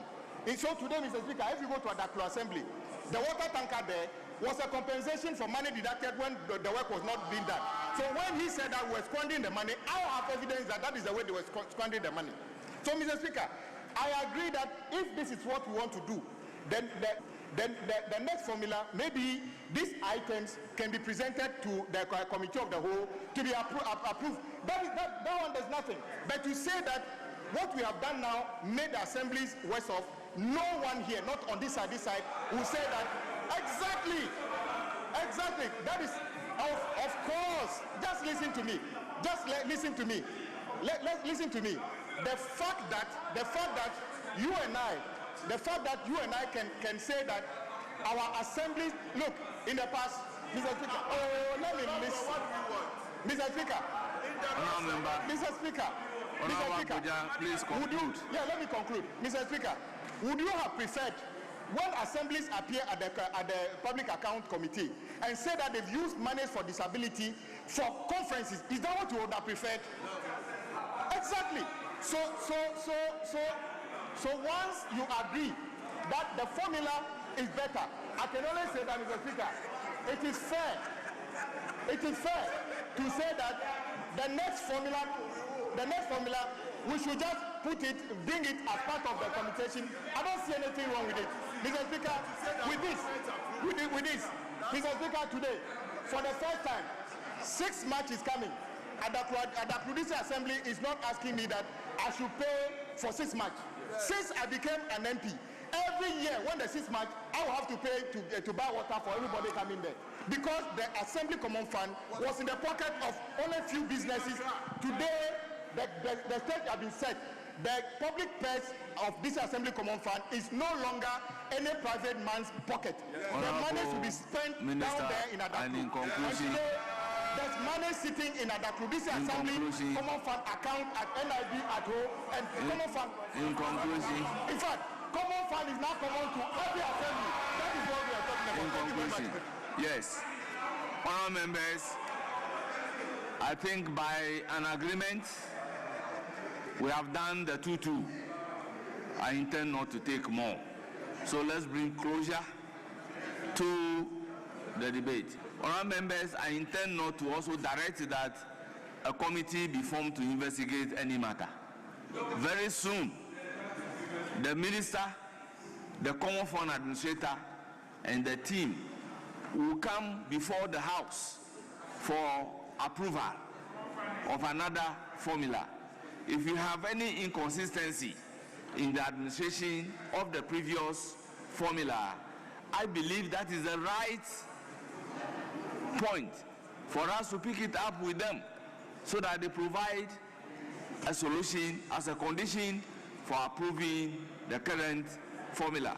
So let's all together hold it when they appear before us for the approval of the 2026 formula. Then we can raise the necessary issues at the committee of the whole. It's for a good reason that matters relating to the formula are discussed at the committee of the whole. So, honourable members, statement time is ended. Yes, Majority Leader. Mr. Speaker, I think we can take the motion number 10, and then we can take 11 thereafter. So motion number 10. Yes, minority. The application is motion number 10. Maybe the leader has not been carried along, but I know consultation is ongoing. The chair and the ranking are engaged in a consultation. Until they conclude that consultation, we are unable to accede to that call. So I think they are back. Yes, because they are back, but they have not communicated. Yeah, coming back doesn't mean yes. So let my ranking communicate to me, then I can communicate same. Yes. Oh yes. Speaker, meanwhile, there are other businesses that are lying. Honorable Minority Chief Whip. You see, certain things are informal. Mr. Chairman, I rise to move that motion number 10 on today's order paper be moved now. Mr. Speaker, I so move. All members, motion move any seconder. Mr. Speaker, I rise to second the motion. All members, motion move and seconded. It is for the consideration of the House. This being a procedural motion, I'll put a question. As many as are in favor of the motion say aye. Those against say no. All members, the ayes have it. The motion is accordingly adopted. Then consequential motion number 11. Chairman of the committee. Mr. Speaker, I move that motion number 11 on today's order paper be moved now. Mr. Speaker, I so move, but in doing so, I would like to present the committee's report. Mr. Speaker, I will highlight aspects of the report and request the Housing Department to capture the entire report as having been read. Mr. Speaker, yesterday the Minister for Finance laid before this House the accelerated National Reserve Accumulation Policy 2026 to 2028. Mr. Speaker, the objective for this policy is to aggressively accumulate significant resources by leveraging the increasing prices of gold to build international reserves to the tune of 15 months of import cover.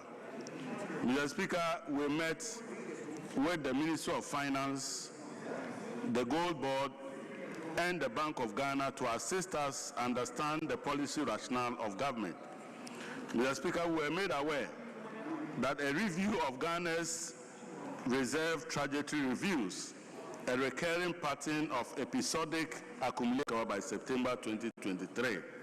Mr. Speaker, the depletion rates reflected significant pressures on Ghana's external buffers. Has captured all the reports, so take us to the conclusion.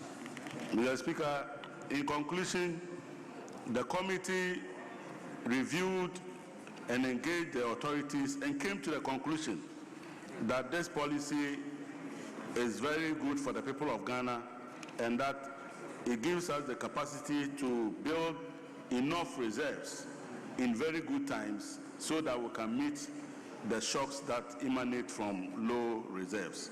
Mr. Speaker, we therefore recommend to this House to approve this report by consensus. Mr. Speaker, I so move. All members, motion move. Report presented. Any seconder? Mr. Speaker, I rise to second the motion. All members, yes. Mr. If Speaker, you want to contribute, do so. Okay. Mr. Speaker, okay.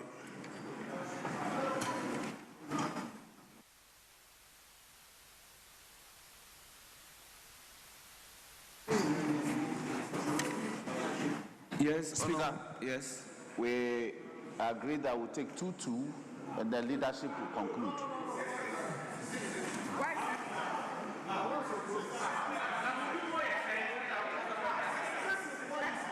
Speaker, the agreement is that we'll take 2-2 and the leadership will conclude.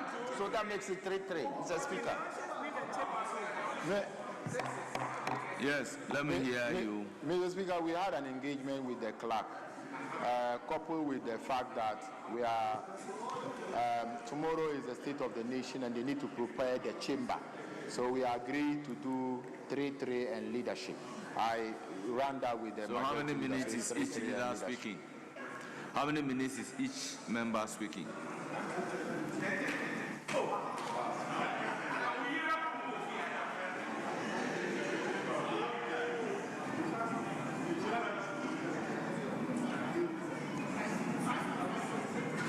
All members are need to be guided. Speaker, 2-2 leadership will conclude. Please. Mr. Speaker, that's not the agreement. The agreement, I have run it with the majority leader. And Chief Whip, there have been a lot of workings before you came in. So, with respect, please, we agree, and we've already presented our lift to the So now Speaker. guide me about... So, Speaker, is 3-3 and leadership. So, how many minutes? Is it 5 minutes? Yes, yes. So I will urge the timekeepers, 5 minutes. Yes, beginning with the honorable member who is seconding the motion. You have 5 minutes. Thank you, Mr. Speaker. Mr. Speaker, for the opportunity to add my voice to the report of the Joint Committee of Finance and Economy and Development. I will therefore entreat all and sundry. In fact, Mr. Speaker, the prices of these two commodities are volatile and undetermined. And therefore, this policy will save the situation. Mr. Speaker, when we implement this all-important policy, our international foreign reserves within 2026 will rise to 8.6 months of import cover. That's a 2026. Mr. Speaker, it will exceed 11.8 months of import cover of goods and services by 2027. And the most important aspect of it, that we should all be happy, is that by the year 2028, the import cover will reach 15 months of import cover. 15 months of import cover, which is 1 year, 3 months. Mr. Speaker, if you have economy like this, that international gross national reserves is about 15 months of import cover of goods and services, then you are good to go. You are good to go. Mr. Speaker, this gold for reserve that we want to intensify gave us 13.83 billion US dollars as our reserves in 2025. It covers 5.7 months of import cover. Mr. Speaker, this has improved the investor confidence in the country. Exchange rate stability, reduced the reliance of external borrowing. Mr. Speaker, this is a good policy we should all agree to adopt and approve. Mr. Speaker, the policy is structured to trace all gold. Yes. Trace all gold that we bought in the country. Trace all gold. Yes, traceability of gold will be done within this. Member, you have 1 minute more. Mr. Speaker, by so doing, I will employ all members, especially from our side, from the other side. You are not here, from the minority side, to adopt this report and approve the policy so that we cannot grow our economy of Ghana to a certain height in this country. Thank you so much for the opportunity. Honourable members, is now the turn of Honourable Kojo Nkrumah. Mr. Speaker, I thank you for the opportunity to contribute to the report that has been laid. I want to start off by quoting a statement that was made by the former Vice President of the Republic, Dr. Mahmoud Bawumia, at the launch of the NPP's manifesto in 2024.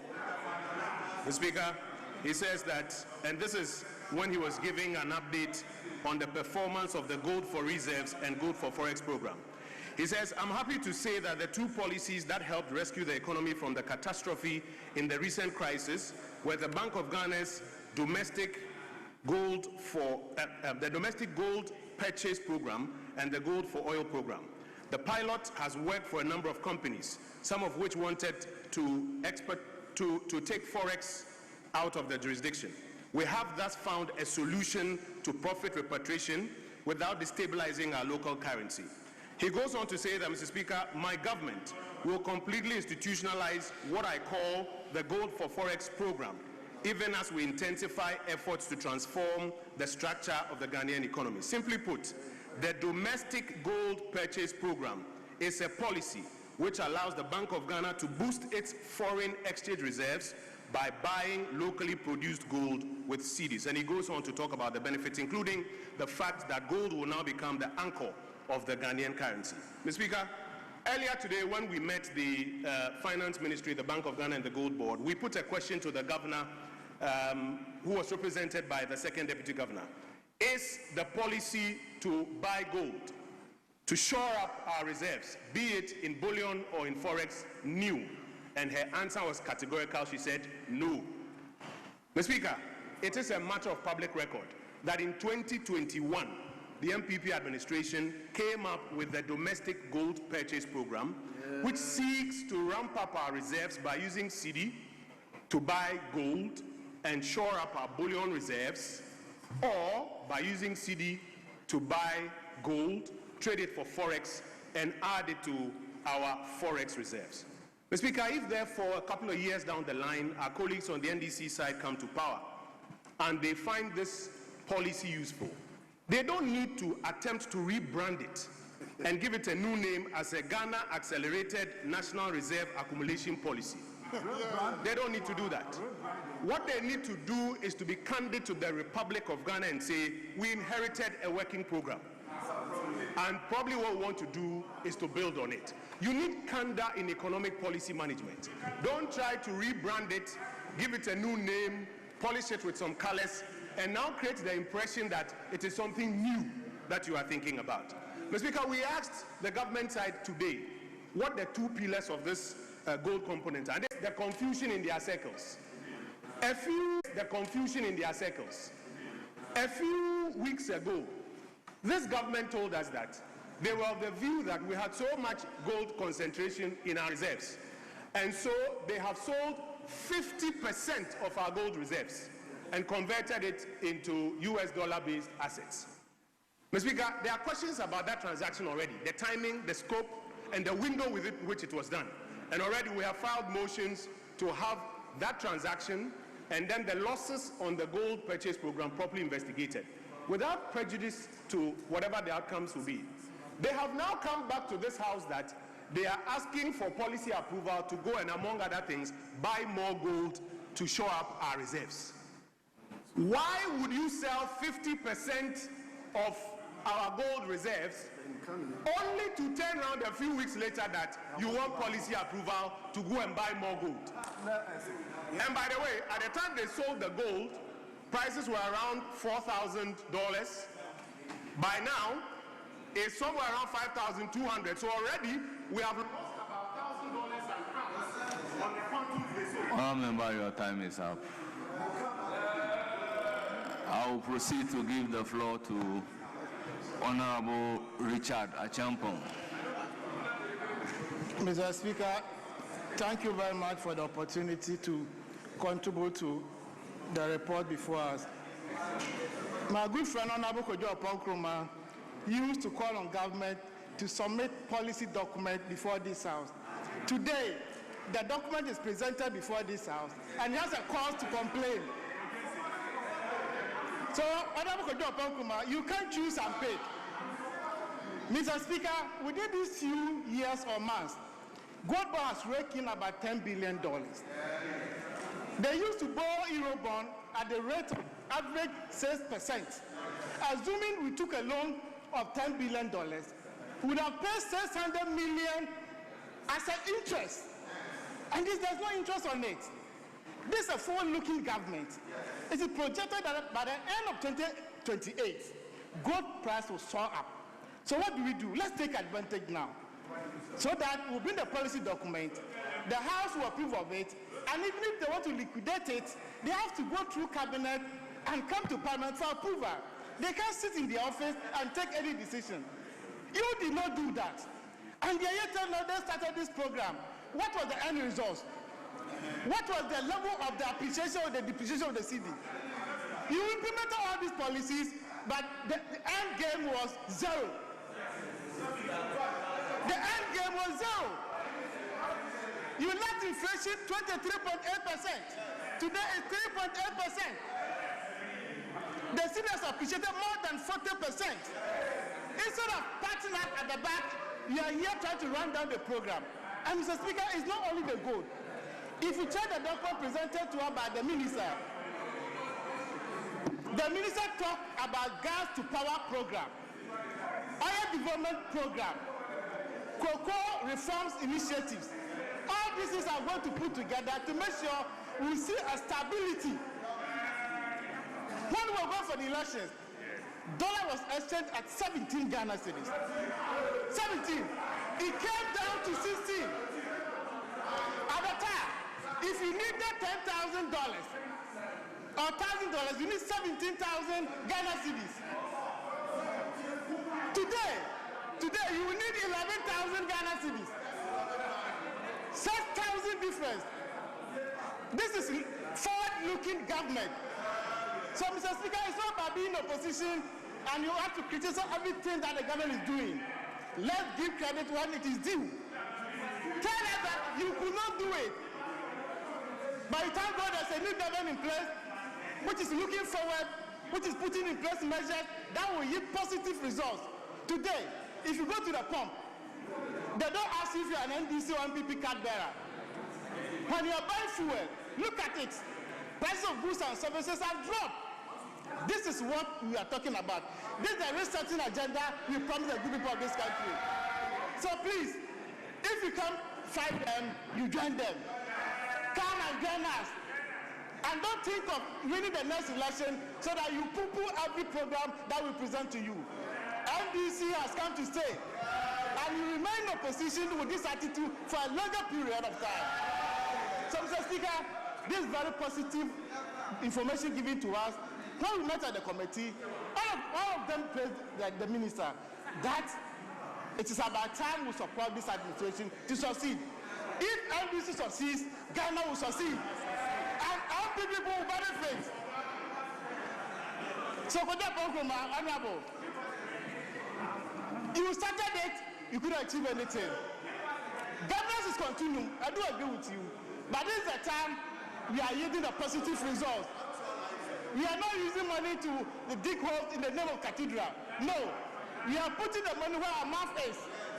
So please, Mr. Speaker, the traceability thing Honorable Afo talk about, they are saying because of the growth board that we put in place, Galamsey activities will increase. Whether we have growth board or not, people will still do Galamsey. So let's find a lasting solution to deal with the Galamsey menace. That's another matter. So growth board is giving us the positive result. Let's all embrace it, support the finance minister, so by the end of the day, Ghana will develop any shock, we can sustain it. We will go run to IMF every time to borrow money and pay interest. Mr. Speaker, I still have 15 seconds. So, Mr. Speaker, this is very welcoming news. Let's all embrace it. And I'll conclude by saying,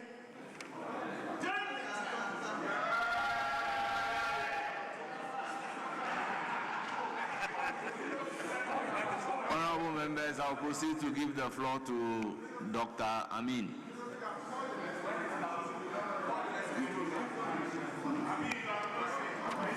Honorable members, I don't want any confusion. This is the list you've given me, and I'm going by the list. I'll give you information. Thank you, Mr. Speaker. Thank you, Right Honorable Speaker, for the opportunity to import cover. 4 months of import cover, amounting to 9.6 billion United States dollars.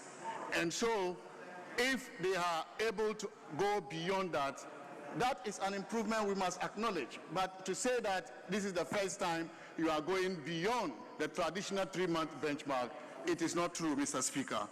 Mr. Speaker, having said this, the report indicates that under this program, the government will target to buy 127 tons of gold annually from small-scale miners. That is worrying for me, because even at lower volumes, they couldn't achieve their target from traceable gold. They had to resort to buying gold from galamsey operators. And this, His Excellency the President, President Mahama, alluded to this. And so with the level of volumes they are talking about, 127 tons annually from small-scale miners, I am afraid our environment is in danger. The lives of Ghanaians are in danger because this government, as they have done before last year, will resort to buying these volumes of gold from galamsey operators, and that is not good for our country. Mr. Speaker, the report also says that gold reserve-based accumulation can occur without distortions to the domestic market, but that cannot be true because gold reserve accumulation or reserve accumulation in general is a balance sheet operation. And therefore, because of the volumes they are talking about, we are going to see large injection of cedis into the market. But to maintain the levels of inflation we have today, the Bank of Ghana will have to go back using sterilization to withdraw or mop up this liquidity again. This certainly will lead to distortion. Apart from this, sterilization has a cost. And with the level of volumes we are talking about, the cost of sterilization is going to be very high. And that will lead to losses at the Bank of Ghana. If you are bringing a policy to accumulate reserve, we should have a policy that will not lead to losses at the Bank of Ghana, because when you do that, it distorts the balance sheet. And this is why I do not agree with them when they say that you can do gold-based reserve accumulation without distorting the domestic market. Mr. Speaker, in this report, they also sought to do comparison between the money that was borrowed to accumulate reserve between 2017 and 2024, which they said was done at a cost of $3.8 billion. Mr. Speaker, this was interest cost. But today, they are seeking to compare that with the losses that the gold board recorded when they were selling gold. The losses that occurred at the gold board as a result of their transaction was 214 million United States dollars.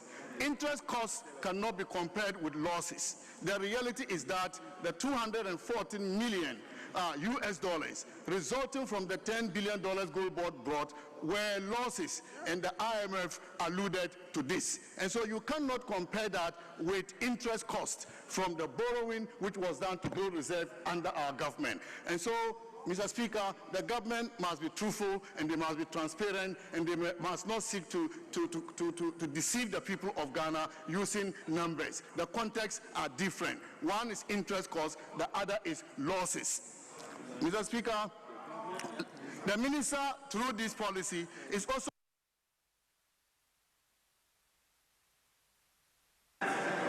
Honourable Member, your time is up. I now give the floor to Atta Issa. Thank you so much, Mr. Speaker. Let me begin by making this correction that Gold Board did not make any loss in 2025. In the report is to ensure that in the next 3 years we achieve 15 months of import cover by 2028. The idea of using the buffer building strategy is aimed at exchange rate stability, inflation control, debt sustainability, and external shock resilience. For a commodity-dependent nation like Ghana, I think this is strategically significant for us. There is nothing wrong with associating yourself with good policies. So let's not blame the NPP if they want to gain some of the credit that we are having. But it must be backed by data and facts. Let's look at the past regimes, your effort in terms of reserve accumulation. And Mr. Speaker, the external borrowings through Eurobonds alone, between 2018 to 2021, Ghana issued $11.025 billion in Eurobond market at 7.6 to 9.6% interest. This resulted in high interest payments, increased external debt, vulnerable to global financing lightening, eventual debt distress, and reserve were accumulated in terms of debt, increased debt. Number two, the short-term FX instruments that they use in terms of increasing the reserve, in 2022 to 2024, they use swaps, sales and buybacks short-term facilities and raised 5.65 billion accumulated costs. In interest alone, they paid 1.16 billion United States dollars in interest. This created a rollover risk, hidden quasi-fiscal costs, and artificial reserve deals. In fact, that's what you always talk about when you say the gold board is artificial. This is what you did through the swaps by costing this country 5.6 billion United States dollars in terms of short-term debt. Mr. Speaker, on commercial borrowing as a result of an artificial way of making sure that we build our reserves, MPP borrowed money from JP Morgan Chase, Standard Chartered, Citibank, and they borrowed an amount of $2 billion became a cost to this country. In an attempt to build reserve, they incurred $2 billion as interest costs to this country. Mr. Speaker, in portfolio inflows, in 2017, the famous Franklin Templeton 2.25 billion United States dollars, we ended up by paying 7.3 billion Ghana cedis in interest. So any attempt you people made in terms of reserve accumulation, you incur costs to the Ghanaian public. Mr. Speaker, why does this one differ from the others? First of all, we are moving from the debt financing to commodity financing, which is now the global trend. Go to Russia, Australia, and many other countries are moving from debt financing instrument to commodity financing instrument. And I hear them saying that we depleted 50% of the gold reserves in our banks, with Bank of Ghana. You don't keep natural resources forever. You do spotting and hedging properly. If imagine that we had kept the gold at $5,000 and today it's sold at $500, what would be the value of the solid gold? So we are moving from the debt finance to asset-based accumulation to we are also reducing the interest burden that these people bedevil this nation with. Borrowing or building reserves with an annual rate of 7 to 9% external borrowing cost. Speaker, we are successful with this our reserve accumulation policy because of the following. Because of the strong macroeconomic stability that we are gaining. If you look at the reserves, it rose from about 9.11 billion to 13.85 billion United States dollars. CD appreciated by 40.7%. That guarantees stability. We are also seeing inflation falling from 23.8% to 5, in fact, currently 3.8%. And then debt fell from about 61.8% to about 45%. So what exactly are you saying that it is your policy? In conclusion, Mr. Speaker, gold purchases or domestic gold purchase program is not an MPP policy. In fact, since central bank work... Honorable member, your time is up. It's now the turn of Honorable Gideon Bako. Thank you, Mr. Speaker, for the opportunity to support this motion. Mr. Speaker, it is important we are talking about reserve accumulation through commodities, i.e. gold, at this time, because as we all understand, history has taught us that from President Kufuor's time, where Ghana made its first appearance in the Eurobond market, all successive governments, from Professor Mills to President Mahama to Nana Akufo-Addo, have gone to the Eurobond market. So until we got the knowledge and understanding to use gold to back our currency and our reserves through the instrumentality of the former Vice President, Dr. Mahamudu Bawumia, previous government had resorted to the Eurobond market to accumulate reserves. Mr. Speaker, it is important to stress that the lowest rate of interest for entering the Eurobond market by Ghana was realized during the period of the previous government, and during the period of the NDC government, we had higher rates of interest. So if anybody has a cause to worry as to how much interest Ghana had incurred or paid as a result of patronizing the Eurobond market, that was recorded during the period of the NDC. Mr. Speaker, it is important that as we are discussing this reserve accumulation, we understand what this policy is to approve, prior approval of Cabinet and Parliament. Mr. Speaker, this is not right. This is administrative overreach. The gold that is going to be kept by Ghana as reserve is the direct mandate of the Central Bank of Ghana. I understand and I know there's an attempt by this government to step capture the resources of the state. And this government is doing that through this policy. We should not allow, Mr. Speaker, for the executive arm of government to dictate the part of our reserve accumulation and decide when and how our reserves must be sold for forests in this country. That is perfectly not right.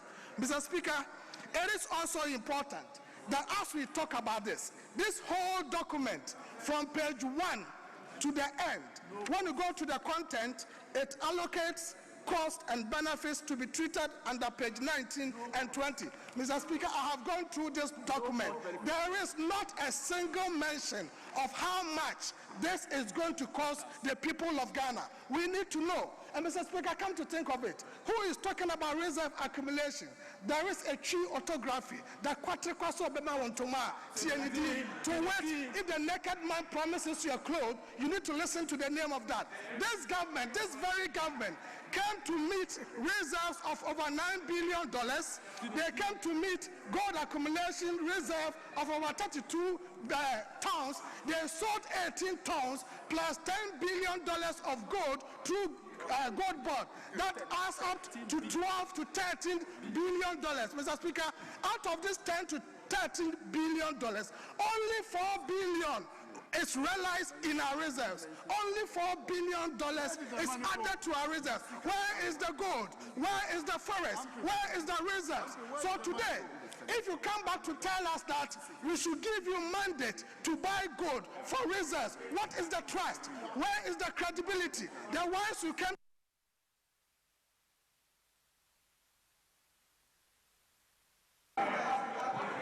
There is leadership.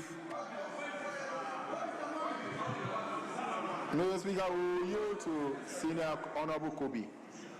Yes, Honorable Kobe, you have the floor. Thank you very much, Mr. Speaker.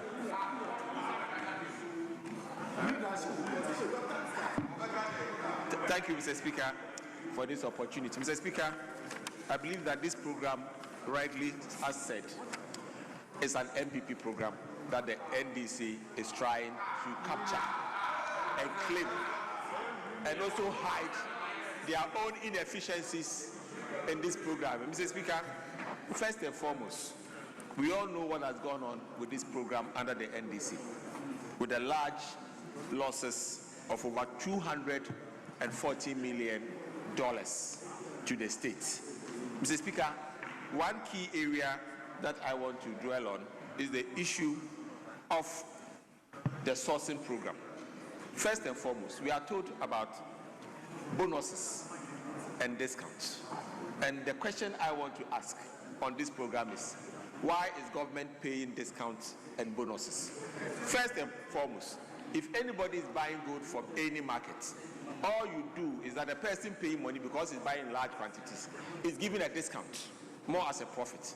And when he sells the gold outside, he also makes profits. So why, in this case, government of Ghana, under the gold board, is paying discount to somebody who is actually selling the gold to him? Clearly, Mr. Speaker, this is criminal. And I believe that they want to use this policy to authorize that criminality and that illegality. Mr. Speaker, it is very fundamental that if this is a public policy, this is going to be a cost to the state. And it is one of the reasons why we lost $214 million. So, Mr. Speaker, if this is a policy, that part should be struck out of this business. Mr. Speaker, the Bank of Ghana and the government is clearly a monopoly. They set the prices. And if they are setting the prices, under what circumstances are they setting prices to make losses and go and pay another bonus? DC has a major agenda to accumulate gold. Nobody stopped them because the fundamentals of that gold purchase program had already been laid for both for forex and also for reserves. So, Mr. Speaker, if the NDC want to be accumulating gold, what is their track record? Last year, we did 4 months of import cover for reserves. They've only added 1.6. 1.6. So if you are looking at their record for the next 3 years, we are only looking at 10 months of import cover and not the 15. So I believe that they only brought these documents to us so that they can be seen to be doing something. and they can hide under it and be paying these bonuses and the discount to themselves and go and share. This clearly, if you are not careful, is going to lead to create loot and share. And we have to be very careful with the policy we are implementing. We need to take that part out of this policy. We need to take that part out because the market, when it works so well, and it has been working so well, and we cannot allow officialdom to be added to this document to protect that criminality that we suspect is going to come from this paper.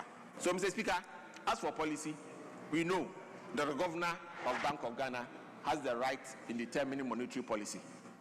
We also know that the Bank of Ghana has a developmental responsibility as well. They've been doing it already. So there's nothing new under the sun that this policy is bringing, apart from giving us some fantasy for us to quickly get hooked onto it, and they will use their discount and their artificial bonuses to create loot and share. Mr. Speaker, with these few words, I'd like to thank you for the opportunity. Yes, Majority Leadership. Yes, Majority Leader. Very well. Honorable Lampim Nyako. Thank you, Mr. Speaker. Mr. Speaker, I want to thank you for this opportunity and to thank honorable members for their contribution in support of this wonderful policy. I have listened to them, and clearly one theme runs through their contributions. They all support this policy. That is the most important thing. As to trying to take credit about the genesis of this policy and all that, I wouldn't have wanted to dwell on that, but Mr. Speaker, you see, since Ghana became Ghana, we have always used gold to support our reserve accumulation. So it has always been the case that Ghana would use gold, would use cocoa to build reserves. So when you say that during your term, you use gold to build reserves, nobody has said that that never happened. What we are doing today is to introduce a clear policy that will have a coordinated means to build reserves to an unprecedented levels that Ghana has never seen before. That is the difference. And Mr. Speaker, I listened to them. I just want to respond to a few of the things that they said. My friend Gideon Boako was questioning why the committee that will lead in the preemption of the gold is chaired by the Minister for Lands and Natural Resources and not the governor. Mr. Speaker, this House passed the Minerals and Mining Act, and we passed the Gold Board Act. In fact, Section 7 of the Minerals and Mining Act 2006 says the minister has the right of preemption of all minerals raised. The authority to invoke the preemption right is given to the Minister for Lands and Natural Resources. So you cannot bypass him and go and give the power through a policy to any other person apart from the person who has been given that authority by the laws of this land to do so. So that is as simple as that. And he also questioned why we are recommending. Mr. Speaker, he also questioned why we are recommending through this policy that if we decide to liquidate gold that is purchased through this program, it should go through cabinet and come to Parliament. It is to enhance transparency and to allow Ghanaians to have a say in the assets that we are going to accumulate. Are you not happy that we are bringing it to Parliament? So we, those who are calling for better transparency, for people's representatives to actually have a say in how we do this, you are now turning back to question us. And Mr. Speaker, in fact, we don't want to do anything in secrecy. We want to do it feely. And Mr. Speaker, Mr. Speaker, another thing that they mentioned was that it is because we want to do state capture. everybody in this country knows the regime that wanted to practice state capture in this country. So you cannot describe us as a regime that is interested in state capture. Mr. Speaker, I heard others also mention a name here, that this policy was introduced by Dr. Bawumia. Mr. Speaker, not too long ago, we heard somebody saying he was the driver's mate and that he was not responsible for anything that happened within the 8 years. Today, you are trying to mention the driver's mate's name, that he's becoming the driver. No, don't do that. Don't do that because it will not wash. Mr. Speaker, let me come to the substantive issues. Mr. Speaker, if you look at this policy clearly, it is a gold-led reserve accumulation policy. It is not focusing only on gold. And in fact, if you look at page 18 of the policy, you see that the government will deepen structural reforms that expand foreign exchange inflows while reducing persistent FX outflows. And we have listed a number of things. Enhancement of non-traditional exports, cocoa sector recovery. Today, cocoa prices have plummeted.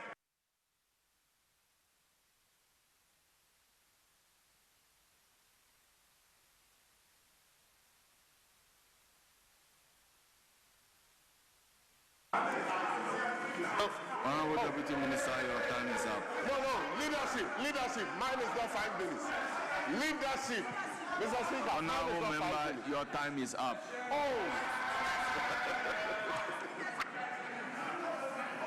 Honorable members,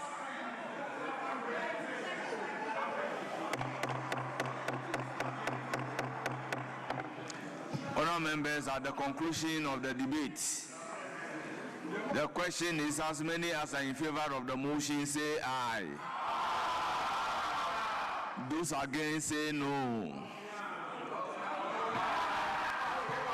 Honorable members, absolutely, the ayes have it. The motion is adopted, and accordingly, this House approves Ghana Accelerated National Reserve Accumulation Policy, GANRAP 2026 to 2028. Honorable members, we have sat beyond 5 hours, fortified by Standing Order 56, Standing Order 56-2. I'll proceed to adjourn the House. The House is accordingly adjourned till Friday, 27th February 2026 at, yes? Mr. Speaker, you know, when we're about to present the business statement, we didn't really have a lot of MPs in the chamber. So we had agreed that when we're about to adjourn, we will draw the attention of members to the attachment to the business statement dealing with SONA, because there are some updates there regarding when members should be in the chamber. And the update is that we should all be in the chamber not later than 8:30 a.m. And that if you don't enter the chamber before 8:30, if the president arrives, you will not be allowed into the chamber. And the president is going to be on schedule, and so that is something that I thought must be communicated to members, and those who are not here, please share with them. I have a screenshot of this I've put on the platform of the majority caucus. I will urge my colleagues opposite, if you can also screenshot the update. It's attached to the business statement, update on SONA. 8:30. And then, make a copy available to members on the platform so that even those who are far away will make sure they get here. Also, members are urged to go through security screening before because the president is coming into the chamber, and then many other, dignitaries, ambassadors and etc. are coming in, former presidents are coming in, there is a decision that even members will be screened. So members are going to go through the security screening like any other person. So that is going to happen. Screening of members will definitely take place.